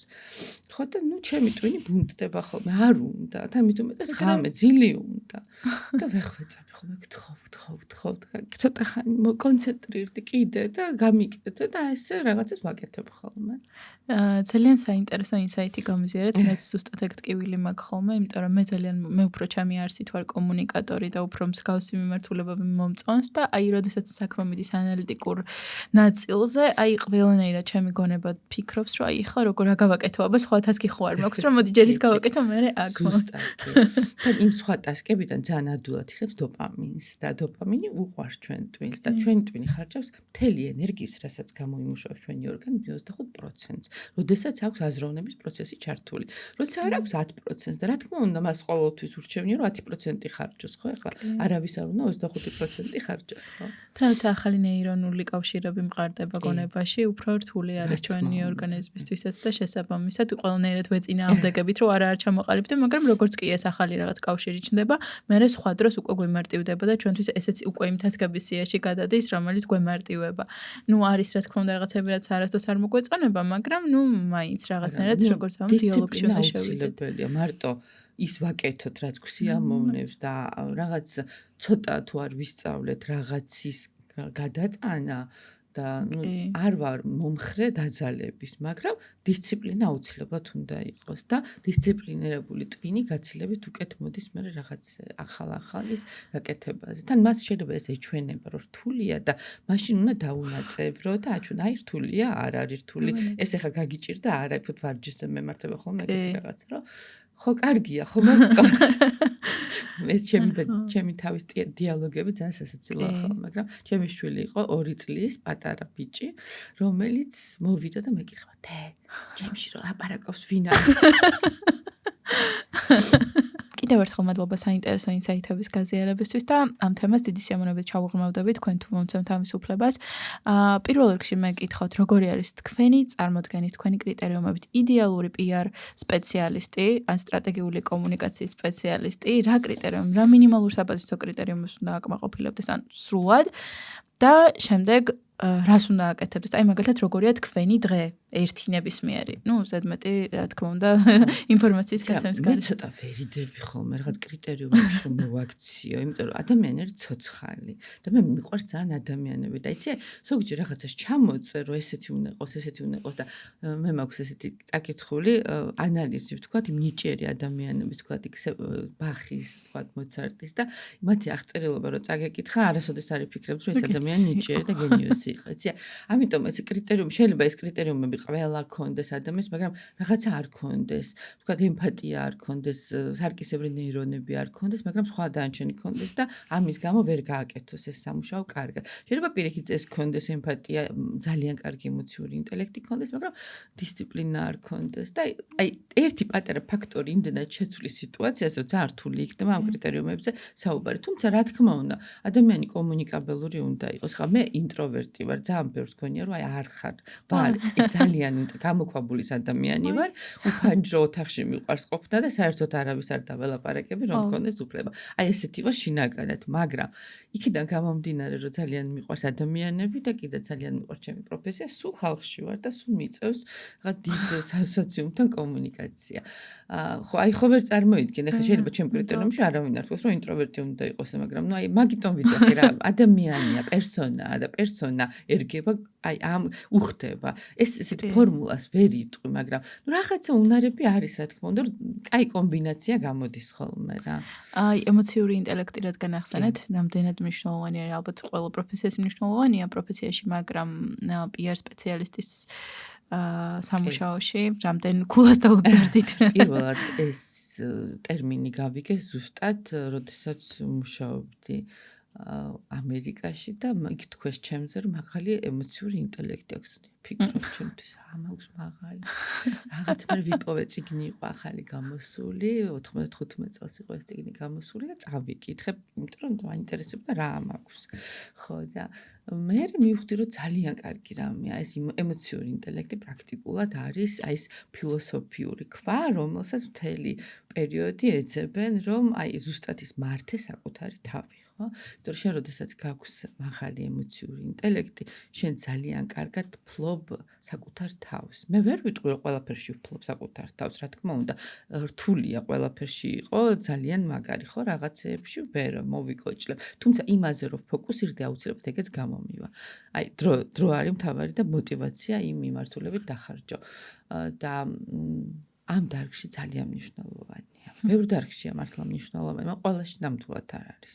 ჩვენ დარგში მაღალი ემოციური ინტელექტი არის მნიშვნელოვანი, ემპათია არის მნიშვნელოვანი, იმიტომ რომ შენ თუ არ იგრძენი მომხმარებელს, რა უნდა როგორ მოსწონს, ანუ იმ დონეზე, რასაც მე ვამბობ, რაღაც ემპირიულ დონეზე, არა რასაც გეუბნება. მოდი ეს ვერბალური ცოტა დავივიწყოთ, იმიტომ რომ თურმე ჩვენ ადამიანები დღეს ძალიან ბევრ ტყუილს ვამბობთ, გვინდა თუ არ გვინდა. აი ზოგჯერ რაღაცა ბავშვობაში მახსოვს ძალიან მინდოდა შოკოლადი, სადღაც ვიყავი სტუმრად და დედაჩემს უმეუბნებოდა რომ მოიქეცი წესიერად რაღაცა ესეთი არის. და რომ თხოვენ რომ გადაიღე შოკოლადი, ხო გიყვარსა? არა, ვიცი ვიყავ არ მინდოდა, როგორ მინდოდა, იცი, აი რატო ვაკეთებდი ამას, არ ვიცოდი, აი იცი რაღაცა რომელი პროგრამა მუშაობდა და ამ გადაწყვეტილებას რა მახებინებ და არ ვიცი, მაგრამ დღემდე მახსოვს, წარმოიდგინე როგორ ჩამჩაი შოკოლადი რომ არ ავიღე, რომ დღემდე მახსოვს და აი ესე ვაკეთებ თუმცა დღის განმავლობაში ძალიან ხშირად და ალბათ ისიც ძალიან ცუდი იქნება ადამიანი მხოლოდ სიმართლეს რო ამბობდეს და რასაც ფიქრობს ყველაფერი რო თქვას, ხო? ძალიან საშინელება იქნება. ამიტომ ეს არის მოცემულობა, ამას ვიღებთ ჩვეულებრივად და შესაბამისად ჩვენი პროფესიის ადამიანები კიდე ვაკვირდებით ძალიან დიდი ყურადღებით, რომ სხეული რას გვეუბნება, ემოცია რას გვეუბნება, მიმიკა რას გვეუბნება და ამით უკეთესად ხვდებით ადამიანს რა უნდა და ზოგჯერ ჩემი კოლეგა ელდარის უმეუბნება ხოლმე რანაირად იციო რას ფიქრობ და აი რანაირად იციო რას არ ვიცი რაღაცნაირად აი ეს გამომიმუშავდა ალბათ ბავშვობიდან და ეს ემპათია, სარკისებრი ნეირონები და მაღალი ემოციური ინტელექტი ძალიან გვეხმარება ჩვენ პროფესიაში. ეგ უნდა მეკითხა ზუსტად რომ თქვენი აზრით ეს დიდწილად გარემოს დამსახურება, აღზრდის დამსახურება, მენტორებს თუ თქვენი რაღაც უკვე შინაგანი ბუნების ალბათ ცოტა ყველაფერი, იმიტომ რომ ალბათ აი ეხა ბოლო კვლევების მიხედვით კიდე ადამიანი როდესაც იბადება, მას აქვს გარკვეული რაოდენობის ნეირონების პოტენციალი, ხო? შეიძლება ის ვერ აითვისოს ბოლომდე, მაგრამ ანუ ზოგს ნაკლები აქვს, ზოგს მეტი აქვს. ანუ ის რომ როგორც ტელეფონს აქვს 32 გიგაბაიტი და 512, ხო? თუ 36, მოკლედ. ეს სხვაობა არის. თავიდან ადამიანი იბადება არა თანაბარ მდგომარეობაში, ფიზიოლოგიურად. შემდეგ უკვე რა გარემოში მოხდება? როგორ გარემოში მოხდება, როგორი დედა ეყოლება, როგორი მამა ეყოლება, ძალიან მნიშვნელოვანია მის ჩამოყალიბებაში. თუ უყვარდათ, თუ ზრუნავდნენ, შეიძლება ძალიან უყვარდათ, მაგრამ ის მაგას არ ცნობდა. და მე მაგალითად პატარა რო ვიყავი, რატომღაც ძალიან განვიცადე, დედამ ერთი დღე ბებიასთან დამტოვა. ეს მთელი ცხოვრება მრეს უმეშინოა დედის დაკარგვა. აი, ვინ როგორ განიცდის, ხო, ერთი დღე, ზოგი კვირაობით შეიძლება ვერ ხედავდეს მშობელს და საერთოდ არ იდარდოს. ესე ძალიან რაღაცა ისეთი მომენტი ინდივიდუალურია, ვინ როგორ ამას აღიქვას და ვინ გაატრაგედიებს ეგეთ მოვლენას, ხო? ამაზეც არის. მე იცი რა, ზოგი ბავშვი ძალიან ცდილობს მშობლის ყურადღების მიპყრობას და ხდება ძალიან გაფაციცებული ყველაფრისადმი, ხო? აი რაღაცა ყველაფერი მოქმედებს იმაზე, როგორი გაიზრდები, როგორ გარემოში იქნები, სკოლაში როგორ გექცევიან, მასწავლებელი როგორ იყავს, ბავშვები და აი საბოლოო ჯამში ალბათ ეს 7 წლისკენ უკვე ბევრი რამე გიყალიბდება რა.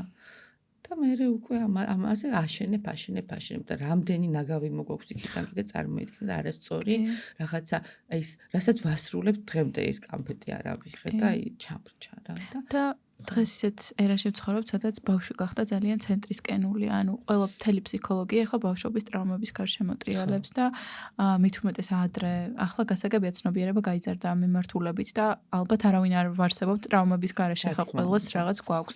უბრალოდ მთავარია, რომ ან ვისწავლოთ მუშაობა ამ ყველაფერზე, ან მეტად დავხვეწოთ, ასე ვთქვათ, ჩვენი საქციელი ბავშვთან მიმართებაში, თუმცა ხომ არ თვლით, რომ ზედმეტად ზედოზირებული არის ახლა ეს მიმართულება, რომ აი ბავშვი ტრავმა არ მივაყენო ბავშვს. დედაჩემს ძალიან უნდოდა, რომ არ მქონოდა ტრავმა.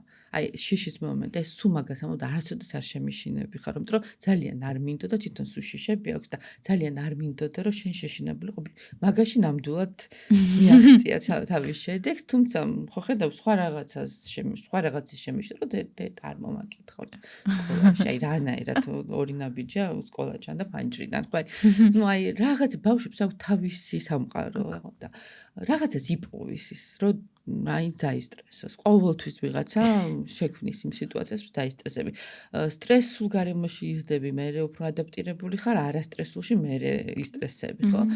რაღაცნაირად ახლა ცოტა რთული ალბათ ამას უფრო ბავშვებს ფსიქოლოგი უკეთესად ახსნის, მაგრამ მე შემიძლია ვთქვა ჩემ შვილებს როგორ ვექცეოდი. მე მათ თავიდანვე ვექცეოდი როგორც ზრდასრულ პიროვნებებს, რომლებიც მოვიდნენ ამ სამყაროში და ძალიან ბედნიერი ვიყავი ამით რომ მოვიდნენ. მე არანაირი მომენტი რომ ჩემი კუთვნილება არის, ჩემი შვილი არ მქონია, თუმცა ძალიან დიდი რაღაცა ზრუნვის ელემენტები მქონდა მათზე. თავისუფლებას არ ვუთრგუნავდი, არ უნდა სკოლაში სწავლა არ მოგწოს, დამისაბუთე რატო არ მოგწოს, მოდი სხვა რაღაც ვიპოვოთ, ხო? გამოვიდა ის რომ ვთქვათ, ნუცა მყავს ერთი შვილი, რომელიც წავიდა კულინარიის მიმართულებით და ძალიან წარმატებულია, ერთი შვილი მყავს, რომელიც წავიდა დიჯიტალ მარკეტინგის მიმართულებით და ძალიან წარმატებულია, მესამე პოლიტოლოგიაში წავიდა და პოლიტიკაში უნდა. ძალიან უცნაურია, ხო? ყველას თავის გზა აქვს და თვითონ ირჩევს ამას.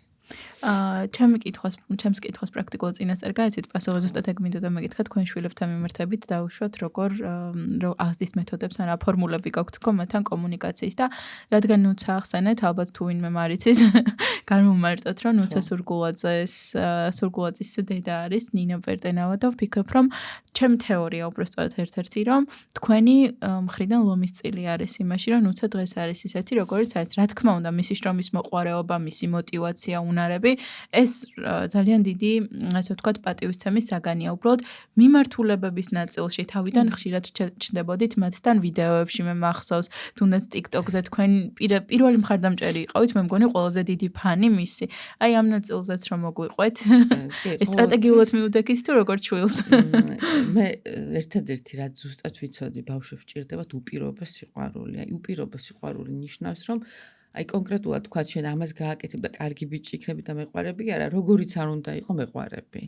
ეს მქონდა, ერთადერთი აი ეს დამოკიდებულია მქონდა. ვერ ვიტყვი რომ იდეალური დედა ვიყავი, ძალიან ბევრი შეცდომები მაქვს, რა თქმა უნდა დაშვებული, ბოდიშიც მაქვს მოხდილი საკუთარი შვილებისთვის, კი ამისთვის და უბრალოდ აი ერთადერთი რაც მქონდა, რომ აი თავისუფალებას არ უზღუდავდი, ჩემ ჭკუაზე არ დამყავდა და მაქსიმალურად ცდილობდი რომ აი სიყვარული არ მომეკლო მათთვის და თავისი ინდივიდუალიზმი მაქსიმალურად გამოავლინეს და ნუ რაშიც შემეძლო იმ მიმართულებაში ცოტა დავეხმარე და დანარჩენი უკვე თვითონ აქეთ მეხმარებიან, უკვე ისეთები არიან. ფანტასტიკური. ერთ ბოლო კითხვასაც დაგისვამთ PR-თან მიმართებაში და შემდეგ უკვე ინფლუენს მარკეტინგზეც გადავიდეთ.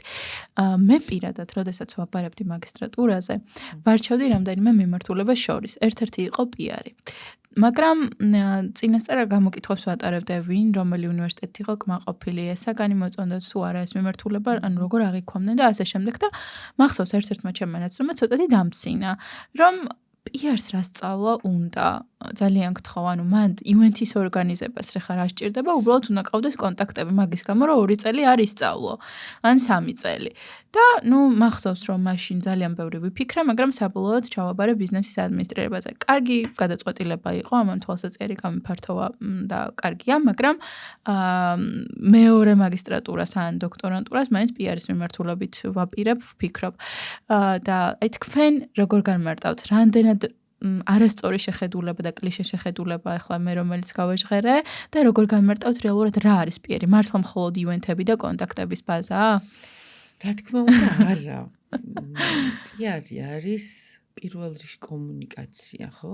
როცა აკავშირებ, შუამავალი ხარ პრაქტიკულად, ზრგოლი ხარ, რომელიც ცოტა დაუკავშირებელს აკავშირებ, იმიტომ რომ რაც ადვილად კავშირდება, იქ არ ჭირდები შენ, ხო? რაღაცაში ვერ თანხმდებიან ერთმანეთთან, ესე ვთქვათ, ან ვიღაცას რაღაცა ჭირდება, ვთქვათ, გაყიდვა ჭირდება კომპანიას, ხო? ანუ უნდა დაარწმუნოს მოსახლეობა, რომ ეს კარგია, ან პირიქით მოსახლეობას ჭირდება რაღაც პროდუქტი და ამას ერგება მერე კომპანია. ეს შუამავალი რგოლია. სწავლა ჭირდება, საბაზისოდ მაინც ხო რას აკეთებს, მაინც ხო უნდა იცოდე, ანუ უბრალოდ ივენთ კომპანია გაკეთებს და მას არ ჭირდება განათლების რაღაც განსაკუთრებული დონე. ძალიან ხშირად დღეს უკვე არის ეს მომენტი, რომ განათლება არ არის იმდენად მნიშვნელოვანი, რამდენადაც ხელმისაწვდომია ყველა რესურსი ამ განათლების მისაღებად. ანუ მე ვიცახი, რომ უნივერსიტეტში ფიზიკურად სიარული არ არის საჭირო, შენ იმხელა მასალა გაქვს უკვე ინტერნეტიც, რომ შენ შეგიძლია პროფესიონალი გახდეს ახლიდან. უბრალოდ როგორც წესი, ისეთი დისციპლინირებულები არ ვართ და ეს რაღაც კონკრეტულად ამ და ამ საათზე სადღაც რომ მივდივართ, გვეხმარება იქ რაღაც ცოდნის მიღებაში. თორე შენ თუ გაქვს ის უნარი, რომ სახში ისწავლო, სულ არ გჭირდება არცაც სიარული და დიპლომით ალბათ უფრო არ გჭირდება გააჩნია სად იწყებ მუშაობას. აქედან გამომდინარე, მეც, როდესაც პირველად დავიწყე მუშაობა, დიპლომი მქონდა სხვა დარგის საერთოდ და ის კომპანია მიწყობდა ხელს, რომ მე მიმეღო განათლება ამ მიმართულებით. მე მიყვარს განათლების მიღება. მე რაღაცა მანიაკი ვარ ერთგვარი, იმიტომ რომ ძალიან ბევრი კურსები და ტრენინგები მაქვს გავლილი. აი, ძალიან ბევრი. ყოველ კვირა ვყიდულობ კიდე რაღაც ახალ კურსს და აი, მე როდემდე, აი, სად მიდიხარ, სულ რაღაცას ვსწავლობ, სულ. მე მაქვს ამის მოთხოვნილება. ვიღაცას აქვს მოთხოვნილება, რომ აკეთოს ღონისძიებები და რაღაცა ლამაზად გამოსდის ეს ყველაფერი, ხო? და უყურებს ტრენდებს და გამოსდის. რა თქმა უნდა, ჩემი პროფესია ძალიან შორს არის ინვენტების ორგანიზების, არის რაღაცა თანმდები პროცესი, იმიტომ რომ ჩვენ როდესაც სრულ მომსახურებას ვთავაზობთ ჩვენ კომპანიას, ეს არის იგივე მედია დაგეგმარება, იგივე სტრატეგიული პირი, რაც მთავარია, ჩვენი მთავარი და ყველაზე ძლიერი მხარე არის სტრატეგიული პიარი. სადაც ვგეგმავთ 1 წლით, 2 წლით, 3 წლით ბიზნესის განვითარებას ამ მიმართულებით. და უკვე იქ არის ინსტრუმენტები, ხო, ივენთი არის ინსტრუმენტი, მედია განთავსებები არის ინსტრუმენტი, მარკეტინგი არის ინსტრუმენტი და პიარი გაცილებით მოცულობითია, ხო, კრიზისების მართვას ცოდნა უნდა, შენ თუ რაღაცა იქ არასწორად გაკეთე, ჩამოშლი მთელ ბიზნესს. ამიტომ ეს ცოდნა აუცილებელია და არა მარტო ეს ცოდნა, ხო, მთელი რა ვიცი, აი, როდესაც რაღაც დარგს სწავლობ, ხო, მარტო მშრალი ინფორმაცია არ ყოფნის, შენ ხო მაგალითებიც გინდა, კომპანიების ისტორიები გინდა, აი ეს არის რა პიროვნებაზეა უკვე დამოკიდებული, რამდენად წყურია ეს რო ყველაფერი იცოდეს. თუმცა მარტო სწავლა უკვე პრაქტიკაში თუ არ განახორციელებს ეს ყველაფერი, ეგეც ცუდი არის, იმიტომ რომ არის ეგეთი ხალხი, რომელიც ძალიან ძლიერი არის თეორიაში, მაგრამ პრაგმატული არ არის და არ გამოსდის ამის გადატანა. კონტაქტების მნიშვნელოვანია, რეპუტაციაც მნიშვნელოვანია, ყველაფერი მნიშვნელოვანია. ანუ ერთი მეორეს არ გამორიცხავს, მინდა ამის თქვა, მაგრამ მე მიყვარს სწავლა. კარგით, მაშინ გადავიდეთ ინფლუენს მარკეტინგზე, რადგან ესეც მსუყე თემა არის, თქვენ ხართ აქაც პიონერი ხართ, იმიტომ რომ ერთ-ერთი კი თქვენს ცხოვრებას მე მგონი ლაიტმოტივად გასდევს ის, რომ ყველაფერში რაღაცა წინასწარ ხედავთ პოტენციალს იქამდე სანამ ეს გატრენდდება. მათ შორის ეს იყო ინფლუენს მარკეტინგის, იმიტომ თქვენ ძალიან ბევრი წლის წინ დაიწყეთ ამ თემაზე საუბარი და კომპანიების უხეშად რომ თქვათ დავერბოვკება, რომ ამ ნაწილზე მეტი ყურადღება მიემართ და მართლაც უკვე წლების თავზე ვხედავთ, რომ ეს მიმართულება ძალიან მზარდი არის საქართველოში, რაღაც მომენტში უკვე იმდენი ინფლუენსერია და იმდენად გაჯერებული არის ბაზარი, რომ უკვე კითხვებიც კი ჩნდება, კიდევ დაიტევს თუ არა ახალ კრეატორებს. მაინტერესებს პირველ რიგში საიდან მოგივიდათ ეს იდეა, რომ ტრენდი როგორ წინასწარ როგორ განჭვრიტეთ და როგორ განსაზღვრეთ, რომ ეს ნამდვილად ტრენდი გახდებოდა? ეს პირველ რიგში იყო კვლევებზე დაფუძნებული, ვინაიდან ჩვენ სულ ვადევნებთ თვალყურს, რა იქნება წელს, ვთქვათ, ძირითადი მოთხოვნა რაზე იქნება და ჩვენ სულ ვითარდებით და შესაბამისად კვლევები, ჩემო კოლეგამ ზუსტად მოიტანა კვლევები და იმაზე კიდე მე მიხარია ის რომ ეს ვიგრძენით ზუსტად ვინაიდან ჩვენ უკვე ქონდა ნაყიდი დომენი და უკვე ამ მიმართულებით 2 წელი ქონდა რაღაც დაძვრა გვინდა და მაგრამ ვერ იმიტომ რომ ადრე გახსნათ ყოველთვის არ არის კარგი და ველოდებოდით მომენტს როდესაც დადგებოდა ეს მომენტი როდესაც გავხსნით ამას და დიდი ხნით ადრე ქონდა ნაყიდი დომენი უკვე ვიცოდით ზუსტად რა იყო ეს ყველაფერი მაგრამ ჯერ ხალხს არ ესმოდა ამიტომაც ველოდებოდით, როდესაც მიმღებლობა გაიზრდებოდა და მაშინ უკვე ჩავუშვით. ეს იყო ძალიან პრაგმატული ნაბიჯი, იქიდან გამომდინარე, რომ ბიზნესი ყოველთვის ვითარდება, ჩვენი ბიზნესიც ვითარდება და ჩვენ უნდა ვიყოთ ტრენდში. აქედან გამომდინარე, როდესაც ვნახეთ კვლევები, სად მიდიოდა სოციალური მედია, რომ მოიკიდებდა ფეხს აუცილებლად, რომ მე 2008-ში ვაკეთებდი, თქვათ, Facebook-ზე კამპანიებს ამერიკაში, აქ ჯერ ერთმანეთს ვკითხულობდით, აბა როგორ ხარო და დღეს ყავაზე წავიდეთ თუ არა, ნუ სხვა ფუნქცია ქონდა ჩვენთან სოციალურ მედიას მაშინ და მაშინ არც გამოვიდოდა ეს მიმართულება, იმიტომ რომ ჯერ ცოტა ხალხი იყო დარეგისტრირებული ამ პლატფორმებზე და მე უკვე რომ ნახეთ რიცხვები რამდენი ადამიანი იყო დარეგისტრირებული, რომელი პლატფორმა უფრო მნიშვნელოვანი იყო, შესაბამისად ჩვენ დავიწყეთ ამ პლატფორმების გამოყენება, თან ისიც ვნახეთ, რომ ნელ-ნელა სოციალური მედია ჩაანაცვლებდა ტელევიზიას თუნდაც და მე რომ ვამბობდი კიდე რომ YouTube აუცილებლად მობრუნდება და ამბობდნენ რომ YouTube უკვე წავიდა აღარ იქნება, მე ვამბობდი ყოველთვის რომ აუცილებლად მობრუნდება და ზუსტად ასე ასრულდა დღეს YouTube ძალიან წინ წავიდა, ძალიან ბევრი ახალი მომხმარებელი, ახალი კრეატორი ემატება და ძალიან მიხარია ეს, იმიტომ რომ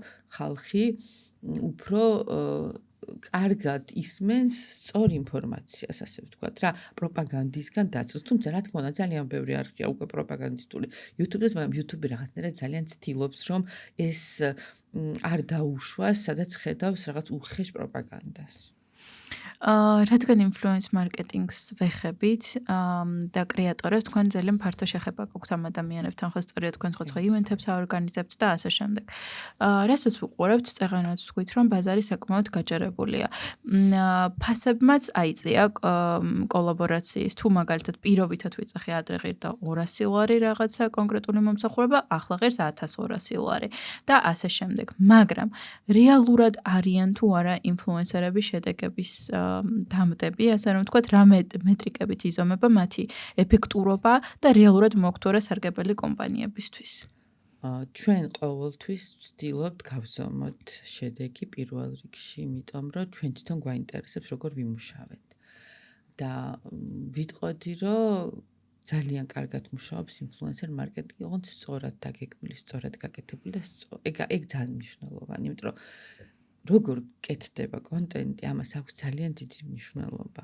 აუცილებლად უნდა იყოს ძალიან გულწრფელი და ავთენტური იმ ადამიანისთვის, ვინც აკეთებს. იცი რა, ხშირად, ძალიან ხშირად მოსვლა კომპანიები და უთქვამთ, რომ მე დაწერილს ყველაფერს მოგაწვდი, ეს სიტყვით უნდა წაიკითხოს და ეს მინდა. ვეუბნებით არა, ეს არ მუშაობს.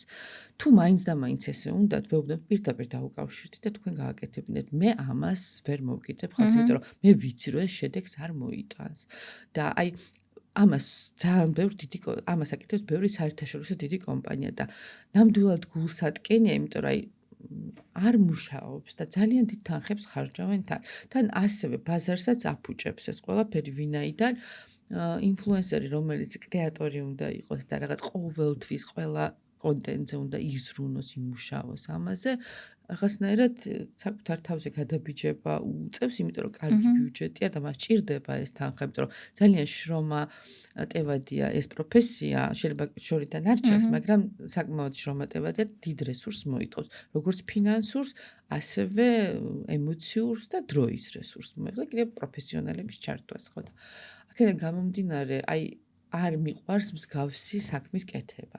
აქედან გამომდინარე, ჩვენ თვითონ გეგმავთ ხოლმე კამპანიას, ჩვენ აუცილებლად მთავარი კრიტერიუმი რაც გვაქვს ხოლმე, რომ ეს უნდა იყოს სიმართლე, ეს უნდა იყოს გულწრფელი და არ უნდა ზიანდებოდეს ამისგან, იმიტომ რომ თქვათ თუ არ ვნახეთ რაღაცა, თქვათ, რაღაც პროდუქტის შემადგენლობა როგორია, ან თუ არ ვნახეთ, რომ ის შენობა, რომელსაც თქვათ, რეკომენდაციას ნამდვილად ისეთ სტანდარტების არის, ნამდვილად მაშინ არც ვითანამშრომლობ და მე აქედან გამომდინარე, ჩვენს გაკეთებულ კონტენტს უკვე აქვს რაღაც რეპუტაციული ფასი და გენდობიან, ხო? ნდობა ხო დღეს ყველაზე მნიშვნელოვანი რამ არის. აი, ესე შენდება, ვთქვათ, ეს საქმე და ეს მარტივი არ არის. აქვს გონია, რომ ძალიან მარტივია რაღაც დაიჭერს ხელში და ყველა იყიდის ამას, ეგრე არ არის.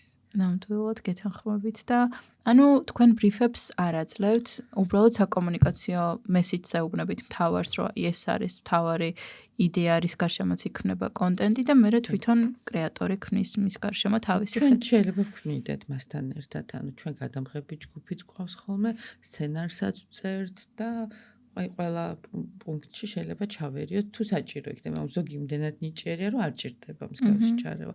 ზოგს დახმარება ჭირდება ხოლმე. კი და ასევე თქვენ ძალიან მნიშვნელოვანი რაღაც თქვით, რომ აუდიტორიაზე მორგებული უნდა იყოს, იმიტომ რომ კრეატორზე მორგებული უბრალოდ, რადგან მას თუ ყავს ლოიალური აუდიტორია და მისმა აუდიტორიამ იცის ეს კრეატორი როგორია და უცებ გაზაპირებული რაღაც შაბლონური ტექსტით ხდება კომუნიკაცია, ეს აპრიორი გაღიზიანებას იწვევს და წინააღმდეგობაში მოვდივართ იმ თეორიასთან, რაც წეღან ვახსენეთ ინდივიდუალისტებთან მიმართებით და ასე შემდეგ. და ასევე მნიშვნელოვანი არის მორგება ამ ყველაფრის ხო სწორედ თვითონ კრეატორის მორგებაც პროდუქტთან მიმართებით. მე რა ტენდენციასაც ვაკვირდები საქართველოში, ძირითადად ერთი და იგივე კრეატორების პლიადას იყენებენ ხოლმე კომპანიები განურჩევლად იმისა, მათ არქეტიპს ეს შეესაბამება თუ არა. მაგალითად, როდესაც ხედავ, რომ ლუქს ტიპის პროდუქტია და მოყავს მასხარა არქეტიპის ადამიანი, ნუ იშვიათ შემთხვევებში ეს შეიძლება იყოს გამართლებული რა. ნიჭიერი უნდა იყოს მაშინ. კი, აი, იშვიათ, მაგრამ ძირითადად ხომ ლუქსი უნდა თანამშრომლობდეს პირობითად, მასხარასთან მასხარა, ექსპლორერთან ექსპლორერის ტიპი და ასე შემდეგ.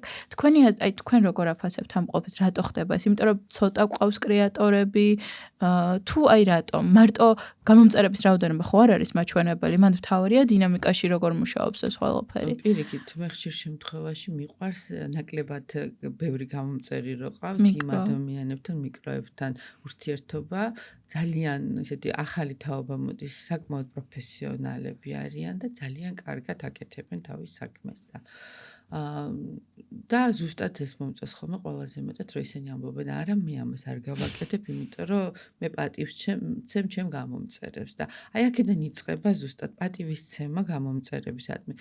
თუნდაც აი ვთქვათ, მასხარა ახსენეთ, ხო აი შეიძლება მასხარა ბევრად უკეთესად მოიდგოს ეს როლი, როდესაც თქვა დამკვეთი გიკვეთავს რაღაცას, რომ თქვას, რომ აი ფული მჭირდება უბრალოდ და აი თორე ამას არ ვიტყოდი, რაღაც იუმორი შეიყვანას და ამაზე გულწრფელობაზე უკეთესად უპასუხებს აუდიტორია, მაგრამ როდესაც შენ ცდილობ, რომ რაღაცა სიყალბე გააკეთო, ეს ყოველთვის იგრძნობა და ალბათ თვითონ იმ ადამიანსაც აზიანებს და გამომწერებსაც გულს ტკევს. და ნდობას თავისთავად ყველაზე მნიშვნელოვანი რაც არის ნდობა. იმიტომ რომ არაერთხელ მსმენია, მაგალითად ჯერ მე ჩემშიც იწვევს რაღაც მომენტში გაღაზიანებას, როდესაც ვხედავ რომ ადამიანი ცხოვრობს რაღაცა პირობითად ლაქშერი ცხოვრების სტილით და შემდეგ რაღაცა ძალიან იაფასიან მაღაზიას უკეთებს რეკლამას, სადაც აშკარად მარტო იმიტომ მივიდა რომ პირობითად ან ნაცნობი იყო და თხოვოდა ან ჰონორარი გადაუხადეს, მაგრამ სინამდვილეში იქ არ ყიდულობს პროდუქტს და უბრალოდ მასას ან სხვა დიდ აუდიტორიას უნდა გააგებინოს, ეს აპრიორი იწვევს, ჩემშიც იწვევს გაღიზიანებას და მე ვხვდები, რომ შეიძლება სხვა პროდუქტებსაც ისე აპიარებს და მის, ანუ რეალური რეკომენდაცია ეს არ არის. და ბევრისგან მსმენია იგივე. და ხშირად ხდება ხოლმე, რომ აი არ ვიცი ეს ხან შეიძლება გამართლებული იყოს, ხან არა, ბულინგ ზოგადად რა თქმა უნდა არ მივესალმები, მაგრამ ხშირად ინფლუენსერები და კრეატორები ხდებიან ბულინგის თუ პრესინგის მსხვერპლი. აი რა მოვლენა რაც არ უნდა მოხდეს ქვეყანაში, ყოველთვის ინფლუენსერებს ხდება ქვა. და აი თქვენ როგორ აჯამებთ თქვენი აზრით, რატო ხდება ეს ყველაფერი ინფლუენსერების გადმოსახედიდანაც და თვითონ აუდიტორიის გადმოსახედიდანაც? ნუ ზოგადად ჩვენთან ეს პრობლემა არის, რომ როდესაც ადამიანი ასე თუ ისე უფრო ცნობადი სახეა, მას ისეთ ვალდებულებებს აკიდებენ ხოლმე, რომელიც თვითონ შეიძლება არ აუღია თავის თავზე, ხო? და მე ისიც გზნობს თავს ვალდებულად, რომ ამაზე რაღაცა რეაგირება კონდეს, ან დადებითი, ან უარყოფითი და ექვემდებარება რაღაცა აი ამ ტალღას.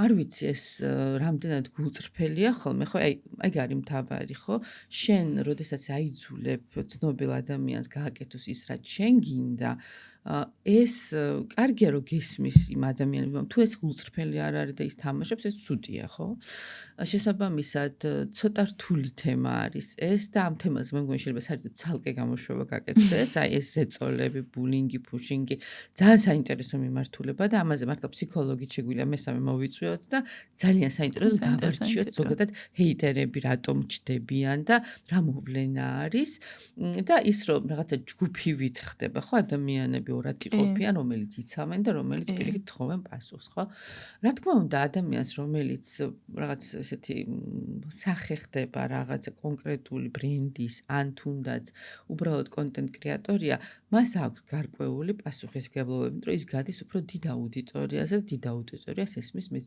თუ მას სასიკეთოდ შეუძლია ამის გამოყენება ის იყენებს და ვფიქრობ რომ ეს ნორმალურია და კარგიც არის ხო თავარია რაღაცა მისმა ქმედებამ ზიანი არ მოუტანოს საზოგადოებას არ გახლიჭოს ორად არ გაყოს და არ გამოიწვიოს რაღაცა ისეთი მოვლენები რაც თქვათ იმ ადამიანებს დააზიანებს ეს ძალიან მნიშვნელოვანია რომ ადამიანი გრძნობს ამ პასუხისმგებლობას რეკლამირებისას რა თქმა უნდა და თუნდაც რაღაცის სადმე მოწოდების დროსაც ხო ის რომ ადამიანებს თქვათ სურთ რა მათი საყვარელი ინფლუენსერი ან ბლოგერი აფიქსირებდეს თავის აზრ ამა თუ იმ მოვლენაზე ვფიქრობ რომ ესეც საინტერესო მოვლენა არის მას აქვს უფლება არ დააფიქსიროს ხო შეიძლება რაღაც პირადი კონდეს და არ დააფიქსირო მაგრამ როდესაც რაღაცა ისეთი საკითხი არის აი რაღაც ორად რო ყოფს ბანაკს ამ შემთხვევაში ალბათ უკეთესია ხოლმე რომ მას კონდეს ახსნა თავისი მიმართულების საით არის უფრო და ესეც თუ კარგად ახსნის მე მგონი მისაღები უნდა იყოს ამ აუდიტორიისთვის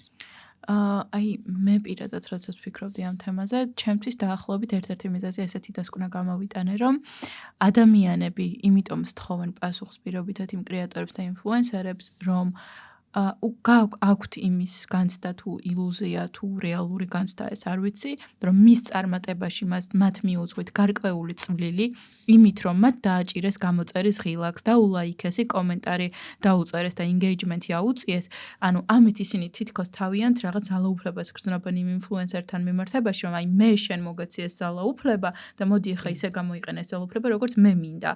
და სადღაც ის ინფლუენსერის წყობაში ხვდება და ეს ადამიანიც იმედ გაცრუებული იმიტომ რომ ისეთი რაღაც ვალდებულება დააკისრა იმ ადამიანს, რაზეც იმას ხელი შეიძლება სულაც არ მოუწერია.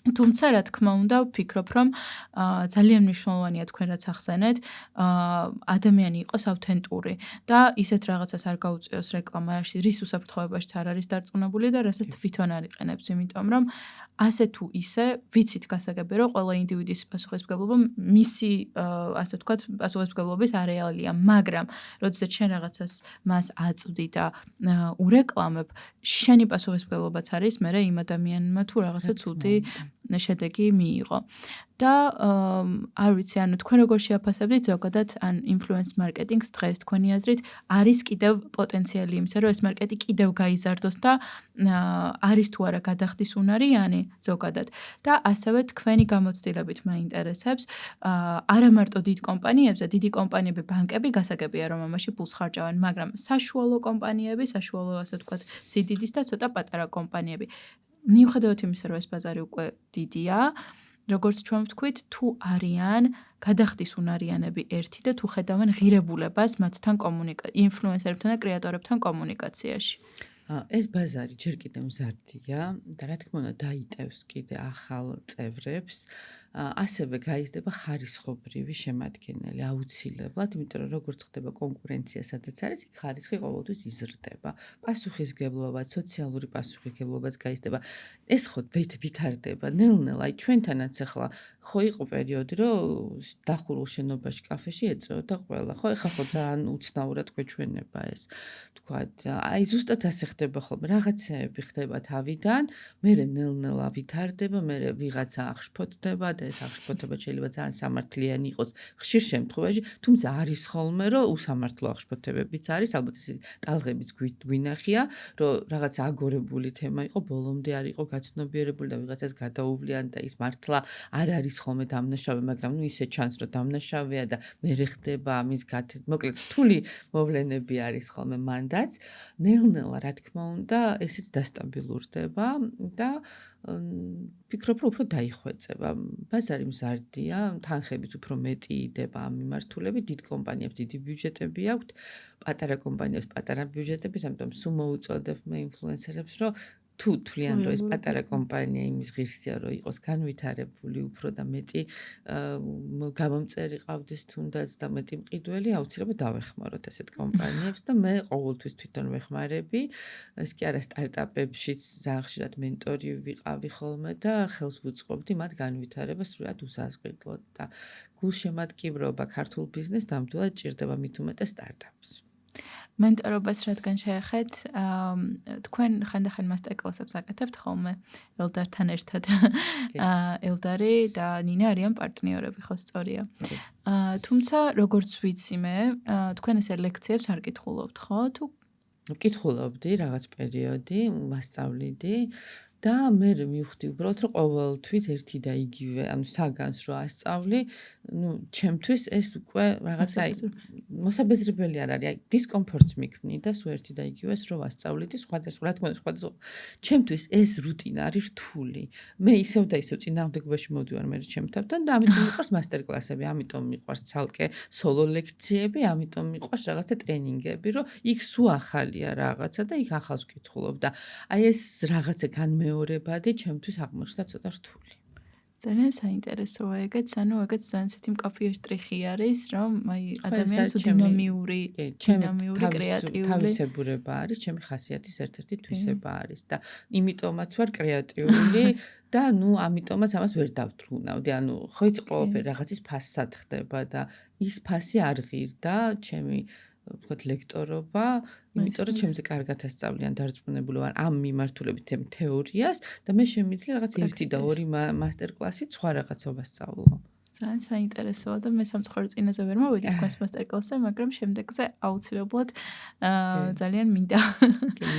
მე ცოტა წავიტრაბახებ და ბაქოში იყო მსოფლიო ინფლუენსერის დღე 2018 წელი იყო და სპიკერად ვიყავი მიწვეული და ძალიან ბევრი ქვეყნიდან იყვნენ სპიკერები, ბოგი, ფეისბუქი, კოსმო, ძალიან ბევრი სპიკერი იყო და ყველა 5 დღე იყო, ყველა გამოდიოდა სხვადასხვა დღე, სხვადასხვა დარბაზებში და ჩემი იყო საბოლოო, სუბოლო გამოსვლა და იმდენად რაღაცა ეს ცოტა გამოვიყენე ყველაფერი, რაც ვიცოდი, გავლენები ცოტა, ემოციური ფონი როგორ რაღაცა ამეწია ცოტა, ისე რომ ადამიანს დამახსოვრებოდა ეს ჩემი ლექცია, მოტივაციაზე იყო თან და ძალიან საინტერესო იყო.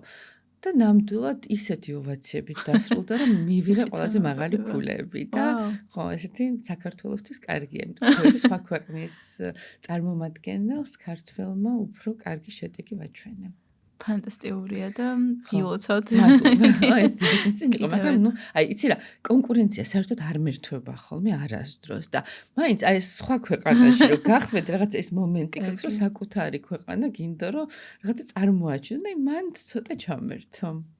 თქვენი გადმოსახედიდან რას ურჩევდით იმ ადამიანებს, ვინც ახლა იწყებენ PR-ში, ვინც ახლად გამონ PR-ში პირველ ნაბიჯებს.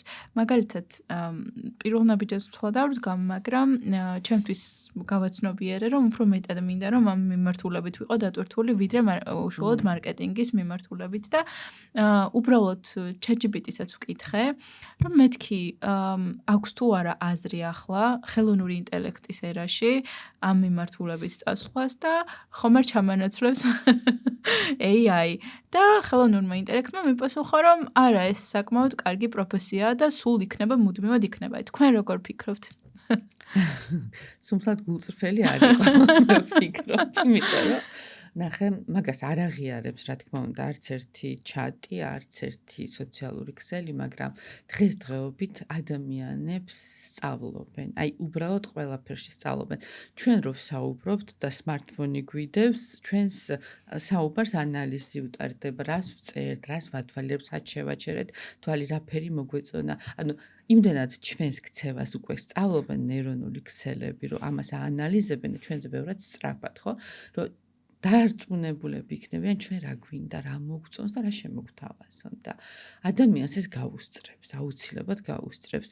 ამიტომაც მარკეტინგში ვფიქრობ, რომ საკმაოდ დიდი კონკურენცია იქნება ხელოვნური ინტელექტს და ადამიანებს შორის. სამწუხაროდ არ არის ეს კარგი რეალობა ჩვენთვის, მაგრამ ეს გარდაუვალი იქნება და იმდენად კარგად აანალიზებენ ამასთან, რომ კონკურენციის გაწევა ძალიან რთული იქნება. თუმცა კრეატივს რაც შეეხება ურთიერთობებს, კომუნიკაციას, ღონისძიებებს და კიდევ ბევრ სხვა მიმართულებებს, აქ რა თქმა უნდა ადამიანის როლი ისევ იქნება და პირიქით ჩვენც ვისწავლით რაღაცას ხელოვნური ინტელექტისგან, მთავარია რაღაც ეს არ გავიდეს ძალიან არ დაშორდეს თქვათ ადამიანის შესაძლებლობები, მის შესაძლებლობებს. იმიტომ რომ სინამდვილეში ხო დამხმარეთ არის შექმნილი და გაგვიმარტივებს რაღაცებს, მთავარია აი ეს ძალიან ბევრი უფლებები არ მიეცეს მას, რომ ჩაანაცვლოს ადამიანი. ხშირ შემთხვევაში ამბობ ხოლმე, რომ ალბათ ცოტა ხანში იქნება ადამიანი ხო არის ეს მონათმფლობელები რო ეყვნენ. ხო ეხლა იქნება რობოტმფლობელი ადამიანები, რომელიც გააქირავებენ ამ რობოტებს და ის შემოსავალს მოუტანეს და ეს ადამიანი თავის დროს რაღაც სხვაზე დახარჯავს. თავი კარგ რაღაცაზე დახარჯოს ეს დრო. თორე ზოგჯერ ბევრი თავისუფალი დრო უფრო ნეგატივისკენაც მიდის, იმიტომ რომ ადამიანს ჭირდება რომ რაღაცით იყოს დაკავებული. აი, მაგალითად, ჩემნაირ ადამიანებს, ანუ უფრო საწყის ეტაპზე მყოფ ადამიანებს, რას ურჩევდით, როგორ შევიდნენ, ასე ვთქვათ, PR სფეროში, ან რომელი კურსი გაიარონ, რომელი წიგნი წაიკითხონ, აი, რა ნაბიჯები გადადგან პირველი 3 მაგალითად. მაგალითად, კლასიკა არის ბერნეისის წიგნები, რამოდენიმე წიგნი აქვს, მათ შორის პატარა წიგნია პროპაგანდა, რომელიც თავისუფლად არის ინტერნეტში. დანარჩენი წიგნები იყიდება და გამოწერა შეიძლება მიუხედავად იმისა, რომ დიდი ხნის წინ არის დაწერილი, ბერნეისი ძალიან დიდხანს ცოცხლობდა, 103 წლის გარდაიცვალა და ბოლომდე იყო ძალიან გავლენიანი ამ დარგში და საინტერესო რაღაცები უწერია. ეს იმისთვის, რომ უბრალოდ საფუძვლები ვიცოდეთ, კარგად არის და დანარჩენი, რა ვიცი, აი მე მაგალითად შუმერული ხელნაწერების რო არის თარგმანი, ძალიან საინტერესო რაღაცებს პოულობ, რომ იქაც კი იყო ძალიან საინტერესო კამპანიები და პიარი არ შექმნილა ახლა, ძალიან დიდი ხანი არსებობს და რაღაცნაირად ყოველთვის მაინტერესებს ხოლმე ადრე ძველ დროში როგორ ხდებოდა, რომ ადამიანი, აი ვთქვათ, რომ გადავხედოთ განვითარებას კაცობრიობის, ხო? ის პერიოდი, რომელშიც ახლა ჩვენ ვართ, ერთი წვეთი არის და ის ჩვენი ვთქვათ, როგორ დგებოდა ჩვენი ფსიქიკა და ვთქვათ, რა გავლენები ხდება მასზე, ის ათობით ასეული წელი ყალიბდებოდა შესაბამისად, მასეთი შეცვლილებიც არ ვართ, რომ ის გავლენები დღეს არ მოქმედებდეს ჩვენზე. უბრალოდ ჩვენ ვერ ვეწევით იმ დროს, რომელშიც ვცხოვრობთ. მოვლენები გაცილებით სწრაფად მიდის და ამიტომ ჩვენ ვართ დასტრესილები, იმიტომ რომ სულ გონია, რომ რაღაცას ვერ ვასწრებთ და რაღაცას ვაკლდებით და დრო სადღაც გარბის, ხო? ჩვენ ხო ეგეთი შთაბეჭდილება გვჭება, რომ გარბის დრო, სინამდვილეში დრო კი არ გარბის, უბრალოდ ჩვენ იმდენი რაღაც გვაინტერესებს და იმდენი რაღაცა გვინდა, რომ გავიგოთ ამ პერიოდში, რომ ვეღარ ვეწევით ამ დროს, იმიტომ რომ წარმოიდგინე, აი ვთქვათ 100 წლის წინ, ხო, სადღაც რო წასულიყავი სამოგზაუროდ, რამდენი დრო გჭირდებოდა. ეხლა იმ დროში 3-გან წახვალ და შეიძლება 5-განაც წახვიდე. შესაბამისად, ეს ყველაფერი არის ძალიან ნაჩქარებული და ხა ჩვენი ტვინი მართლა ვერ ეწევა ამ ყველაფერს და ისტრესება. და ეს სტრესი მუდმივია და ნუ სტრესი რა არის, ხო? სტრესი არის, როდესაც ადამიანი თulis, რომ ის საფრთხეშია. ანუ რაღაც საფრთხე ემუქრება და კორტიზოლის დონე იწევს, ამ დროს რაღაც გული უფრო ჩქარა გვიცემს, ზოგჯერ ხო არის ეს პულსაცია დაგყვება, ხო? აი რაღაც აი აქ გვიცემს გული და ეს ყოველთვის არის სტრესისგან. და ვფიქრობ, რომ ჩვენ უნდა ვისწავლოთ, აი ახლა დღევანდელ დღეში რაღაცნაირად ეს საკუთარი თავის დამშვიდება, შფოთვები რო არ გქონდეს ბევრი და ის იქნება სუნთქვითი ვარჯიშები თუ რაღაცა მოკლე მედიტაციები, აუცილებლად უნდა გავთიშოთ ხოლმე ტვინით, თორე ძალიან გადაგვეკლება და ცვეთა მიდის ორგანიზმის, რომ სტრესი ყველაზე მეტად აბერებს ადამიანს და ჩვენ ჯანმრთელობა ხო გვინდა მარტო იმისთვის ხო არ გვაქვს კარიერა, ამიტომ აი თავარს გეტყოდი, თავარ რჩევას ამ სპეციალობაში რა გვჭირდება, ეს ზუსტად აი ეს გვჭირდება, რომ შეგვეძლოს გათიშვა ტვინის, სწორი კითხვების დასმა და აი ამ მომენტში თუ ჩვენ შეგვიძლია ტვინის გათიშვა, პასუხები მოდის ქვეცნობიერიდან. რა თქმა უნდა, ეს არ მოდის სიტყვიერად, შეიძლება მუსიკის სახით მოვიდეს, შეიძლება ფერის სახით მოვიდეს, მაგრამ შენ თუ ისწავლე ამის მოსმენას, პასუხი ყოველთვის მოდის და ჩვენი ქვეცნობიერი არის ძალიან ძლიერი და ძალიან ბევრი ინფორმაცია აქვს და მე ნამდვილად ნამდვილად ვეთანხმები ბევრ მეცნიერს, რაღაცა არსებობს დიდი ესეთი ველი, სადაც არის ძალიან ბევრი ინფორმაცია, თქვა ტესლა რო ამბობდა, რომ იქიდან გამომაქვს ეს გამოგონებები, ხო? და იქ არის ძალიან ბევრი პასუხები. თქვა ყველაფერზე, რაც უნდა გავაკეთოთ ჩვენ და აი ამ გონების დამშვიდებას თუ ვისწავლით, შემდეგ უკვე ადვილად ვიპოვეთ პასუხებს და არ უნდა ვაიმე აზრი არ მომდის, ის არ მომდის, არა, აი ეს უნდა გავთიშოთ ხოლმე სიმშვიდე სიწყნარე საკუთარ თავთან დარჩენად აი აქ მოვა პასუხი აუცილებლად თუნდაც ზოგ ადამიანს იცი როგორ მოსდის იძინებს და მერე მოსდის პასუხი ანუ ტვინი ხომ მუშაობს ჩვენ როცა გძინავს და ის აი გათიშული როა სხვა რაღაც მომენტები ამაზე კონცენტრირდება და პასუხს გვაძლევს ძალიან საინტერესო მომენტ შეეხეთ და ორი სიტყვით მეც გავიხსენებ მაშინ როგორ კეთდებოდა ადრე PR-ი და მარკეტინგი უძველეს ასე ვთქვათ სახელმწიფოებში თუ არ ვცდებით ქტიტორები ერქვათ ამ ადამიანებს ვინც მაგალითად ეკლესიებისთვის რაღაც შეწირულობებს აკეთებდნენ და შემდეგ მათი სახელი იქ ეკლესიების თუ სხვადასხვა გალავნების ასე ვთქვათ რიკულებს შორის იწერებოდა ორნამენტებს შორის და ეს იყო მათი PR-ის სახელი და უკვდავყოფა და ეს ძალიან საინტერესო ფენომენი არის ასეთი უამრავი რაღაცა არის რომ ჩავეძიოთ და მადლობა რომ ამ თემას შეეხეთ და ასევე ძალიან მინდა რომ თქვენ ანუ გარდა პროფესიულისა თქვენს პიროვნულ ნაწილსაც ცოტათი შევეხოთ იმიტომ რომ მგონია ძალიან საინტერესო გარდა იმისა რომ საინტერესო მოსაუბრე ხართ და ენაწყლიანი თქვენი პიროვნული თვისებებითაც ჩემეზეც ბევრმა ადამიანმა შეიძლება მიიღოს გარკვეული შთაგონება მაგალითად წინა კითხვიდან რომ წინა პასუხიდან რომ გამოვიდეთ აი work life balance არის მთავარი საყრდენი ხო ამ ყველაფერში აი სუნთქვითი ვარჯიშები და იოგა ახსენეთ ეს გეხმარებათ თქვენ მუდმივად ტონუსში ყოფნაში ასე რომ ვთქვათ მე რამოდენიმე გამოსავალი ვიპოვა იმიტომ რომ ხშირ შემთხვევაში მისაბაძი ადამიანი ნამდვილად ვარ აი მაშინ პროექტი გადავახტე კითხვა სადაც ვკითხეთ თქვენი დღე როგორია უხედავ საერთოდ დავაიგნორე ხო იმიტომ მაგრამ მოუბრუნდები აი ჩემი დღები თან განსხვავდება ერთმანეთისგან ხო აი მე მეკითხებენ ადრე იღვიძებ თუ გვიან აი ვამბობ როგორც მჭირდება ისე ვიღვიძებ იმიტომ რომ თქვა დღეს დილის 6-ზე გავიღვიძე და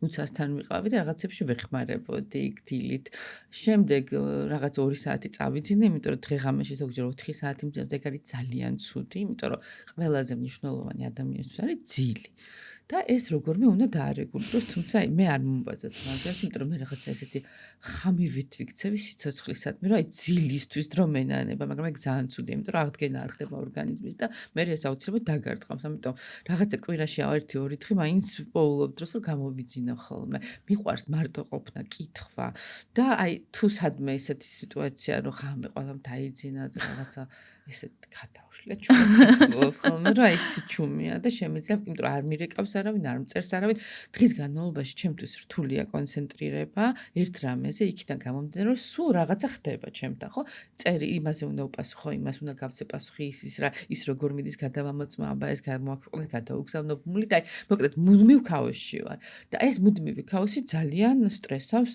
ტვინს და ორგანიზმს და ყველაფერს იმიტომ რომ აი უკვე ორჯერ შევამჩნია რომ სახლიდან გამოვედი 2 ჩანთით ანუ ერთი ამოვიდა მეორე ხელში დავიჭირე და ნუ ორი ჩანთით ორჯერ ვიარე ესე იგი ეს ნიშნავს რომ აბსოლუტურად ავტომატზე ვარ ჩართული და არ ვუყურებ რას ვიღებ და როგორ ვიღებ ხო შესაბამისად ეს ნიშნავს იმას რომ პრეფრონტალური ზონა მაქვს ძალიან გადატვირთული ბევრი ტასკები მაქვს ტვინში ვიწერ ფურცელზე ვიწერ ორგანიზერში ვიწერ ნოუთებში მაგრამ იქაც ხო ყველაფერს ნახო უნდა მე იმას ცალკე დრო ჭირდება რომ ეს ყველაფერი ნახო და შეამოწმო აი ესე ვარ და ამიტომ მე ძალიან მჭირდება ხოლმე განტვირთვა ჩემთან ხდება აუცილებლად ცურვით აი ცურვის დროს გონებას ვთიშავ და შემიძლია მანდ წყალში გავაკეთო ესეთი მედიტაცია ტივტივის დროს თუ ვინმეს არ ეგონება რა დავიხრჩე და ვკითხე ეგეთ მაგაზეთ ვფიქრობ ხოლმე რომ ვინმეს არ ეგონოს და არ შეეშინდეს ნახე აი ეს ემპათია როგორ იგზნობა რა მაინც გიშლის რაღაცებში ხელს მერე ეს არის სუნთქვითი ვარჯიშები რომელიც ძალიან კარგი არის თუ რაღაცა ოდნავ ასეთი აფორიაკებული ხარ ასევე ეს არის მედიტაცია რომელიც ერთ-ერთმა კარგმა გურუმმა სწავლა და ძალიან მეხმარება ეს მედიტაცია თუმცა დიდი ხანი არ გამიკეთებია და ცუდია და ნუ ფეხიციარულიც მშველის უცხო ქუჩებში რაღაც იქ სადაც ყოველდღე არ დავდივარ რაღაცა ახალი შენობები ძალიან გვეხმარება მსგავსი რაღაცა და კიდე რა ნუ მუსიკა მიყვარს ძალიან კლასიკური და ესეც მილაგებს ტვინს აი ძალიან მიყვარს და მანქანაში ჩავჯდები ზოგჯერ მარტო ვრთავ კლასიკურ მუსიკას და დავდივარ სადღაც რომ აი ამ დროსაც ხდება ჩემი განტვირთვა ასევე თქვენ აი მოკლე ბლიცივით რომ გავაკეთოთ თქვენს თავს აი არ ვიცი ერთი სიტყვით როგორ დაახასიათებთ და პირველი რა მოგდით თავში ხოიცი პირველი სიტყვა რაც მომივიდა იმას ვიტყვი მაგრამ არ ვთვლი რომ რაღაც ეგრე დავახასიათებ მაგრამ ხოიცი იქიდან მოვიდა და აი ეს არის მოქნილი აი ეს მოვიდა რომ რაღაცნაირი ესეთი პლასტიური ადამიანი რომელიც აი ყოველ წუთში ცვლად სამყაროში ცდილობს რომ იყოს up to date ხო როგორც იტყვიან იმ დროისთვის თანამედროვე მე ძალიან დიდი მიმღებლობა მაქვს ზოგადად აი ადამიანების მიმღებლობა მაქვს მოვლენების მიმღებლობა მაქვს და არ მაქვს შიში აი რაღაცა რო ხდება ყველა ხო რაღაცა ვაიმე ეს არ აი ეს მომენტი არ მაქვს საერთოდ და რაღაცა ნოვაცია რო შემოდის აი იმ 2%-ში ვარ პირველი ნოვაციას იღებს 2% იმ 2% ავანგარდში ვარ ყოველთვის რა და აი რაღაცა სიახლე რო ხდება მახსოვს რომ ბიტკოინი რო შემოვიდა პირველი ვიყავ ვინც ყიდლობდა ვერანაირად ვერ ვიყიდე აი ვერ ვიყიდე ძალიან ბევრი ბიტკოინის ყიდვა ამიტომ ვიცოდი ზუსტად რომ გაძვირდება და 8 ცენტი ღირდა იცი რამდენს ვიყიდი დღეს მილიარდერი ვიქნებოდი ძალიან მაგრამ ვერაფრით ვერ ვიყიდი არ ვიცოდი ტრანზაქციები რომ არ გატარდა ბანკიდან იქიდან აქედან ბოლოს გავეში მე რაღაცა პერიოდში უბრუნდებოდი მაყიდინეთ და ბოლომდე ვერ გავერქე როგორ ხდებოდა ეს ბიჭაზე გაწანა ეხლა მისწავლე მაგრამ ეხლა უკვე ძალიან გაძვირებული მაგრამ მაინც ცოტას მაინც ყიდულობ ხოლმე იმიტომ რომ საჭიროა რა იყოს და მაგას ვამბობ რომ აი ალბათ ეგეთი ვარ რა და ნუ კიდე როგორი ვარ შემეცნებითი ვარ სულ რაღაც მაინტერესებს და საკუთარი თავი მაინტერესებს კიდე ადამიანები და რაღაცა ისეთი გაოგნებული ვარ და კაი ადამიანს რო შეხვდები ჩემთვის არის ყველაზე დიდი ბედნიერება იმიტომ რომ მე ვფიქრობ რომ აი ხო არიან ადამიანები კოლექციონერები ზოგი ჩანთებს აგროვებს ზოგი საათებს აგროვებს ზოგი ჭურჭელს აგროვებს და მე ყველაზე ჩემთვის ყველაზე ძვირფასი არის ადამიანი და ადამიანებს ვაგროვებ თქო ვამბობ და ეგ არის ყველაზე მეტად ეგ მაგვირვებს ხოლმე როცა საინტერესო და კარგი ადამიანს ხვდები და აი რა ბედნიერი ვარ მაგითი ხოლმე ძალიან მართლა ძალიან გამართლებაც არის რომ კარგ ადამიანებს შეხვდე მაგრამ თანამამრავლად მგონია რომ არსებობს რაღაც კარმა მაინც და იზიდავ ალბათ ისეთ ადამიანებს რომლებიც გჭირდება შენ ცხოვრებაში ანუ იმის თქმა მინდა რომ კარგი ადამიანები ალბათ მეტად მიმართული არიან იმისკენ ავტომატურად რომ კარგი ადამიანები მოიზიდონ ზოგადად მე მგონი რაც გინდა ცხოვრებაში იმასაც იზიდავ და რაც არ გინდა იმასაც იზიდავ ამიტომ უფრო ჯობია კონცენტრირდა იმაზე რაც გინდა ხო კი და ამას გარდა ჩვენ არაერთხელ შევეხეთ ძალაუფლებას და გავლენას და გამორიცხული არ ვახსენოთ თქვენი ფაქტორი სამ ნაწილში იმიტომ რომ შეიძლება კი არა და თქვენ არ ხართ ესე ვთქვათ უხეში სიტყვას გამოვიყებ მას მარკეტი არ ხართ მაგალითად როგორც ვიღაცებს ყველა იცნობს ყველა მეორე მაგალითად ტელევიზიон შეიძლება ეგრე არა მაგრამ ყველა საჭირო ადამიანი გიცნობთ ესე რომ ვთქვა და თქვენც ყველას იცნობთ. ანუ იმის თქმა მინდა რომ თქვენში ყველაფერი არის თავმოყრილი. ანუ ძალაუფლებას ხო ბევრი ფაქტორი აქვს და ერთ-ერთი რაც მას ქმნის არის რეპუტაცია კარგი ხო, ექსპერტიზა, ანუ სახელი გაქვთ უკვე დამკვიდრებული და თქვენი სფეროს პროფესიონალი ხართ. მაღალი, ასე ვთქვათ, სანდოობით სარგებლობთ. ხართ პროფესიონალი უკვე ვახსენე, ანუ მრავალმხრივ განვითარებული ადამიანი და პლუს ამას კონტაქტების ბაზა, რომელიც არაერთხელ ვახსენეთ, ყველაზე ხელი მიგიწვდება თუ ხეშად რა ვთქვათ.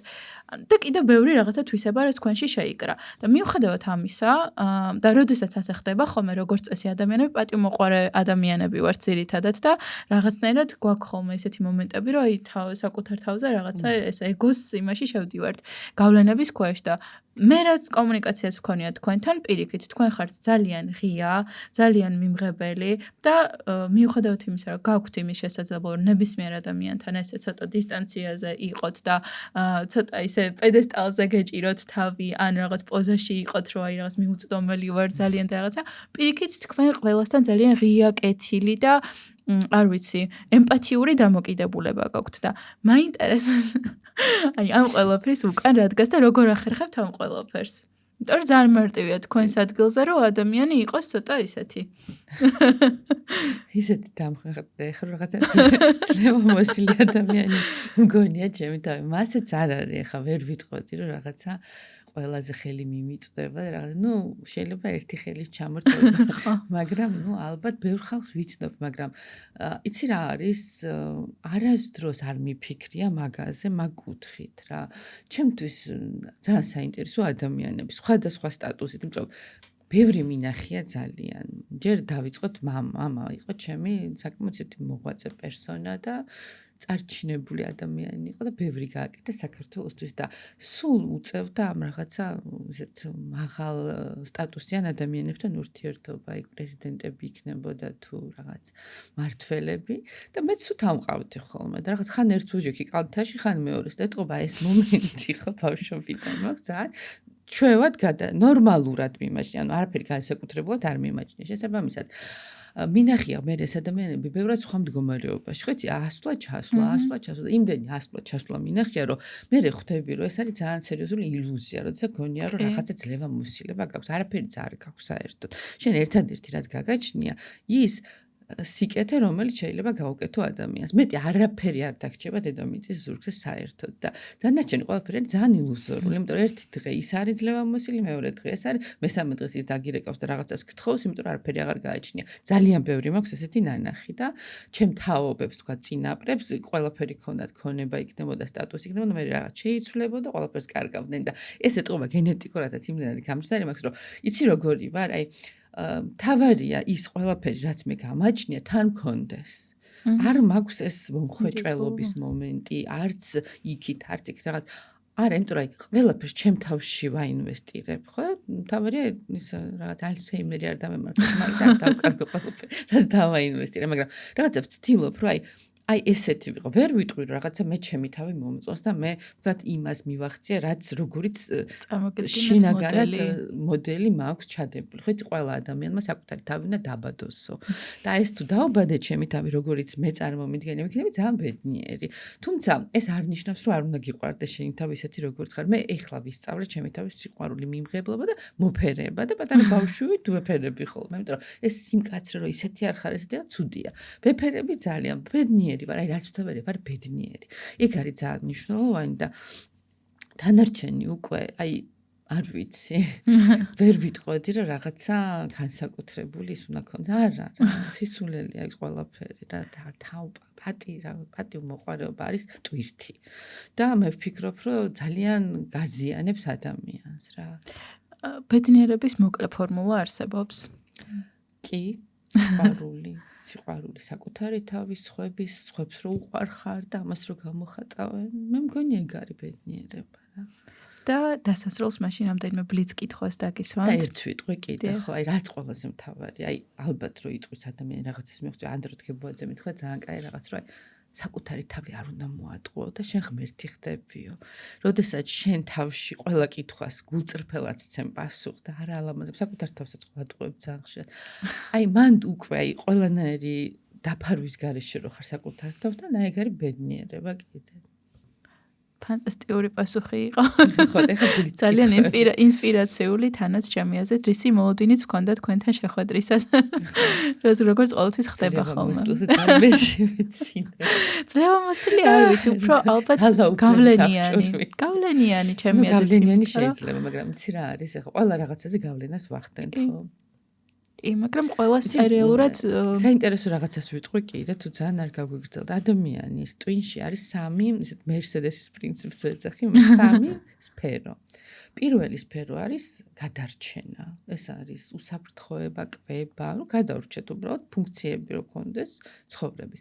მეორე ეს არის უკვე გამრავლება, სიყვარული, სექსი და ესე ძალიან მნიშვნელოვანია ჩვენთვის. და მესამე არის დომინირება, რომელიც ამ ორივეს ჯობნის მე მგონი, აი იმიტომ ეს ეგოსაიდან მოდის, ხო, ჩადებულია ჩვენში. ყველა ადამიანს აქვს ეგო ისეთი, რომ რაღაც გაფრენილი, ამიტომ ცოტა მოდრეკვა ჭირდება. თავიდან რა ყველას ხო გქონია ჩვენი თავი განსაკუთრებული რაღაც მე რო ვარ ეგ სიმართლეა, მართლა ეგეთი არ არსებობს, მაგრამ ცოტა აღმატებულ ფორმაში კი არა უბრალოდ ეგეთი არ არსებობს, ყველა ვართ ერთი უნიკალური და ეს უპირატესობის მომენტი არის ჩვენში ჩადებული. რაღაცაში უნდა ვიყოთ უპირატესობა. აი გვაქვს ეს რომ აუცილებლად რაღაცაში უნდა ვიყოთ უპირატესები და ცუდობაში ვიქნებით, უსაქციელობაში ვიქნებით, კარგობაში ვიქნებით, ეს ჩვენი არჩევანია უკვე. ნამდვილად სწორედ მაგაში გამოიხატება ემოციური ინტელექტის რაობაც, რომ გამოვითავროთ საკუთარ თავში. კაი, ბლიცებს რაც შეეხება. არ მიყვარს ეს კითხვა დიდად, მაგრამ მაინც მგონია, რომ არსებობს რაღაც ეს ფენომენი. თქვენ თუ ქონიათ და რომელია წიგნი, რომელმაც თქვენი ცხოვრება შეცვალა, ან ფრაზა, რომელმაც თქვენი ცხოვრება შეცვალა, ან ფილმი. იცი რა, წიგნები მიყვარს ძალიან და აი მართლა ვგიჟდები, ისე მიყვარს კითხვა. სულ ვკითხულობ, ყოველდღე ვკითხულობ ცოტ-ცოტას მაინც და რა თქმა უნდა, არის წიგნები, რომელმაც ძალიან დიდი გავლენა მოახდინა. თქვათ გურჯიევის წიგნებია, ურთულესია, იუნგის წიგნებია.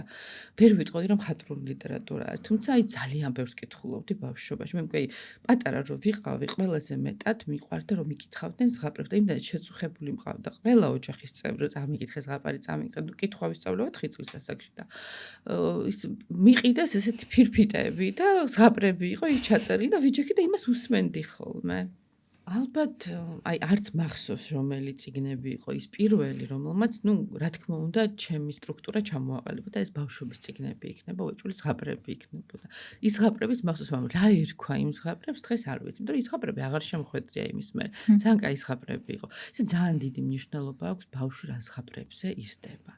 ალბათ ეს წიგნი ყველაზე დიდი გავლენა რაც მოახდინა ჩემზე იყო ზღაპრები და ძალიან მნიშვნელოვანია ბავშვებს როგორ ზღაპრებს უკითხავთ და აი რა პროგრამებს ვაძლევთ მერე უკვე სამომავლოდ.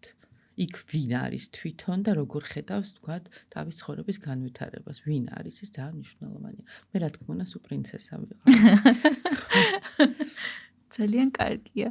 მე მგონი ყველა ძველი ზღაპრები ალბათ რა ვიცი ყველა ეგეთი იყო და მაგრამ ეხლა აქტიურად იცვლება ეგ ზღაპრების კულტურა და ცდილობენ მაქსიმალურად რეალისტური ზღაპრები დაწერონ.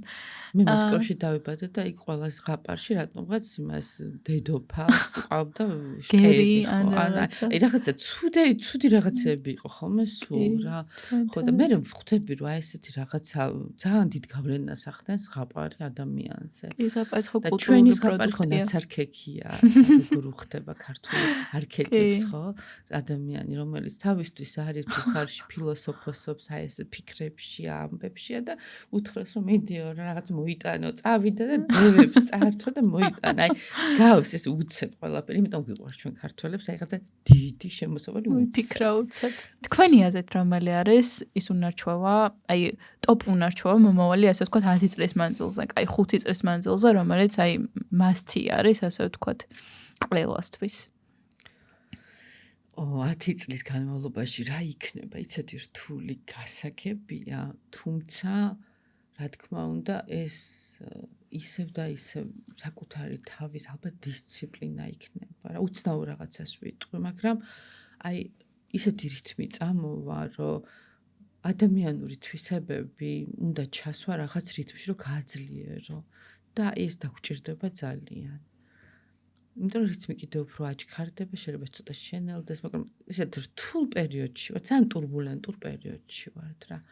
მაგრამ ამავე დროს, როცა ხარ турბულენტურ პერიოდში, აი კიდე იცი რა არის, სტაბილურობას არ უნდა ეძებდე. აი ყველაზე დიდი შეცდომა, ზოგადად ადამიან კაცობრიობის ყველაზე დიდი შეცდომა არის, რომ რაღაც სტაბილურობას ეძებს, ხო? იქამდე სანამ დასახლდებოდნენ კონკრეტულად ერთ ადგილზე და შინაურ ცხოველებს გაიჩენდნენ, ადამიანი გაცილებით უფრო ძლიერი იყო, უფრო დიდხანს ცოცხლობდა, მიკრობებით ნაკლებად უტევდნენ და დაავადებებით. მართლა მასე იყო და მას შემდეგ რაც 13000 წლის წინათ თუ ჩვენს წელთაღრიცხვამდე 13000 წლის წინათ ადამიანი რომელიც დასახლდა ერთ ადგილზე და რაღაც ფესვები გაუშვა, აი მაშინ შეიცვალა ძალიან ბევრი რამე მის ცხოვრებაში და უფრო რაღაც ცოტა დეგრადირებისკენ წავიდა, სიცოცხლემა ციკლა დაავადებებიც მეტი იყო, რომ ანტისანიტარია წამოვიდა და მეტი ამბები. ხო და ვფიქრობ, რომ აი ეს მთავარი არის, რომ არ ეძებო სტაბილურობა, იმიტომ რომ ჩვენ აი წარმოიდგინე, კოსმოსში მივფრინავთ დედამიწაზე ბურთი, რომელიც მზის გარშემო ტრიალებს და სადღაც მიექანება. გარშემო ყველაფერი მოძრაობს, ჩვენში ყველაფერი მოძრაობს, ყველა უჯრედში სიცოცხლეა, სისხლი მოძრაობს, ლიმფა მოძრაობს, ყველაფერი ჩვენში მოძრაობს და ჩვენ სტაბილურობას ვეძებთ. არ არსებობს ეს სტაბილურობა ამ სამყაროში და ამას რომ მიხვდები, ის მოლოდინი არ გაქვს, რომ რაღაცა ვიპოვო სტაბილურობა და ამიტომაც სტრესის ნაკლები იქნება და პრობლემაც ამისგან გამომდინარე. პირიქით დინამიკაა ყველაფერი. სიცოცხლე არის დინამიკა და განვითარება ადამიანის არის აუცილებელი მოთხოვნილება და ეს არის მთავარი ალბათ.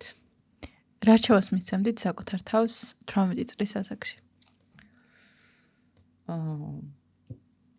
აი ყველაფერი უფრო აი როგორ რამეს ვეთყოდი ხო რთულია ხა აქედან იქით უთხრათ ის რომ დაგიჯეროს არა ვეთყოდი რომ აი უფრო თამამად იოცნებე უფრო თამამად გაბედე აი მაგას ვეთყოდი იმიტომ რომ ყველაფერი შესაძლებელია და რაც უფრო გჯერა ამის იმით უფრო მალე აღწევ იმიტომ რომ საზღვარი არის მხოლოდ ჩვენ ტვინში და ჩვენ თვითონ უწესებთ ჩვენ თავს საზღვრებს მეც მოვასწრებდი უბრალოდ ვფიქრობ რაღაც ბევრი რაღაცები რაც შეცდომები დაუშვი აი ზუსტად მაგიტომ დაუშვი რომ რაღაცები ვერ გავუბედე იმიტომ რომ მე თვითონ აი ჩემი ფსიქოტიპი არის ესეთი მშვიდობის მყოფელი რა და სულ რაღაცა ვცდილობ რომ აი კონფლიქტი არ იყოს ის არ იყოს ვინმეს არ ვატკიო და რაღაც მომენტში ზოგჯერ უფრო მკაცრად უნდა მოიქცე და უფრო გამბედავი უნდა იყო რამე ფრაზას ხომ არ დაუტოვებდით ჩვენს აუდიტორიას სამოტივაციოდ ან თუნდაც პიარიდან გამომდინარე და ასევე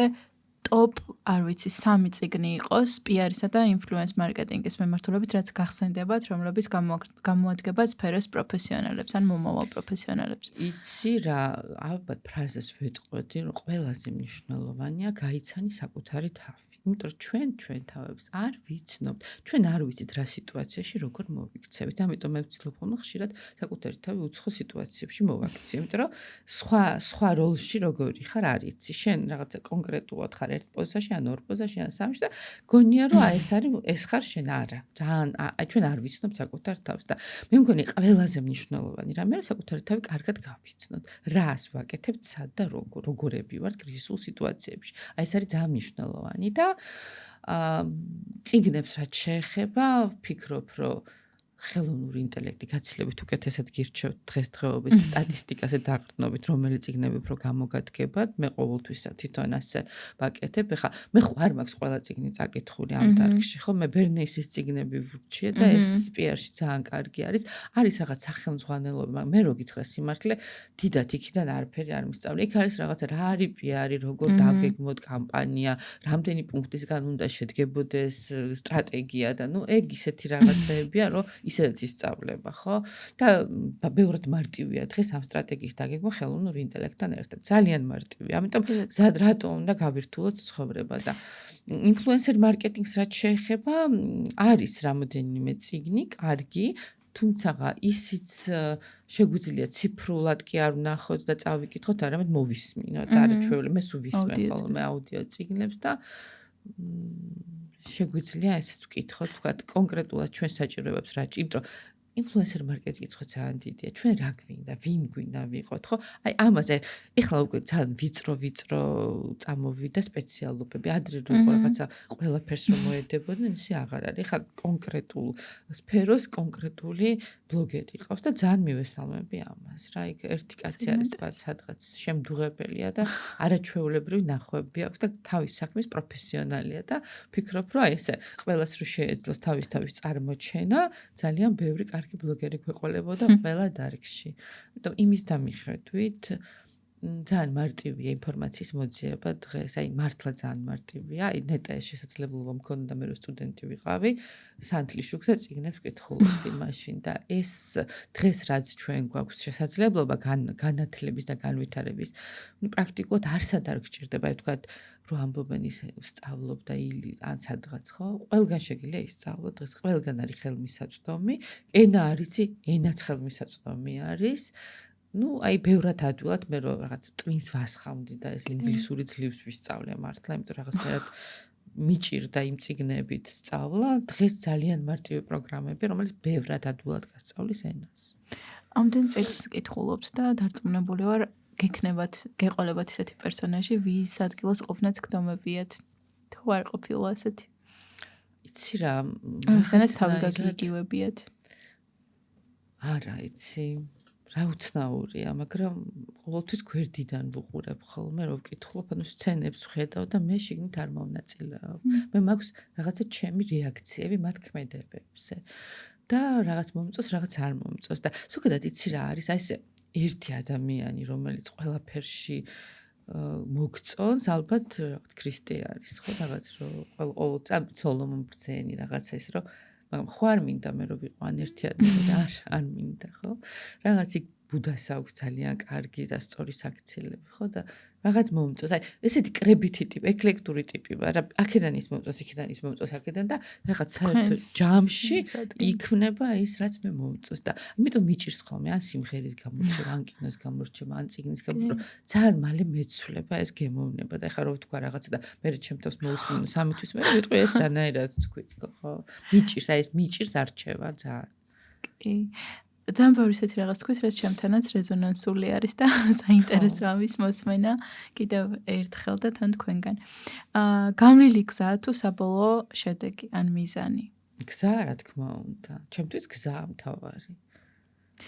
და ბოლოს მინდა კითხოთ, ხომ არ იყო რაღაცა ისეთი თემა ან კითხვა, რომელსაც არ შევეხე, ან აღარ ჩავუღრმავდი, თუმცა თქვენ გინდათ რომ ასე ვთქვათ შევეხოთ ამ ნაწილს და ასევე თქვენი რეკომენდაცია ან თქვენი სურვილი შემდეგ სტუმართან დაკავშირებით, ვინ იყოს შემდეგი სტუმარი, ვისი სურვებდით? დიაყოლბაი, ჩემი საყვარელი, აი მართლა რომელსაც ვუსმენ, აი რაღაც სიამოვნებას ვიღებ მასთან კომუნიკაციით, საოცარი ადამიანი, საოცარი სიღრმისეული და ძალიან დიდი სიმპათია გადაეცით ჩემგან და სიამოვნებით მოვუსმენთ.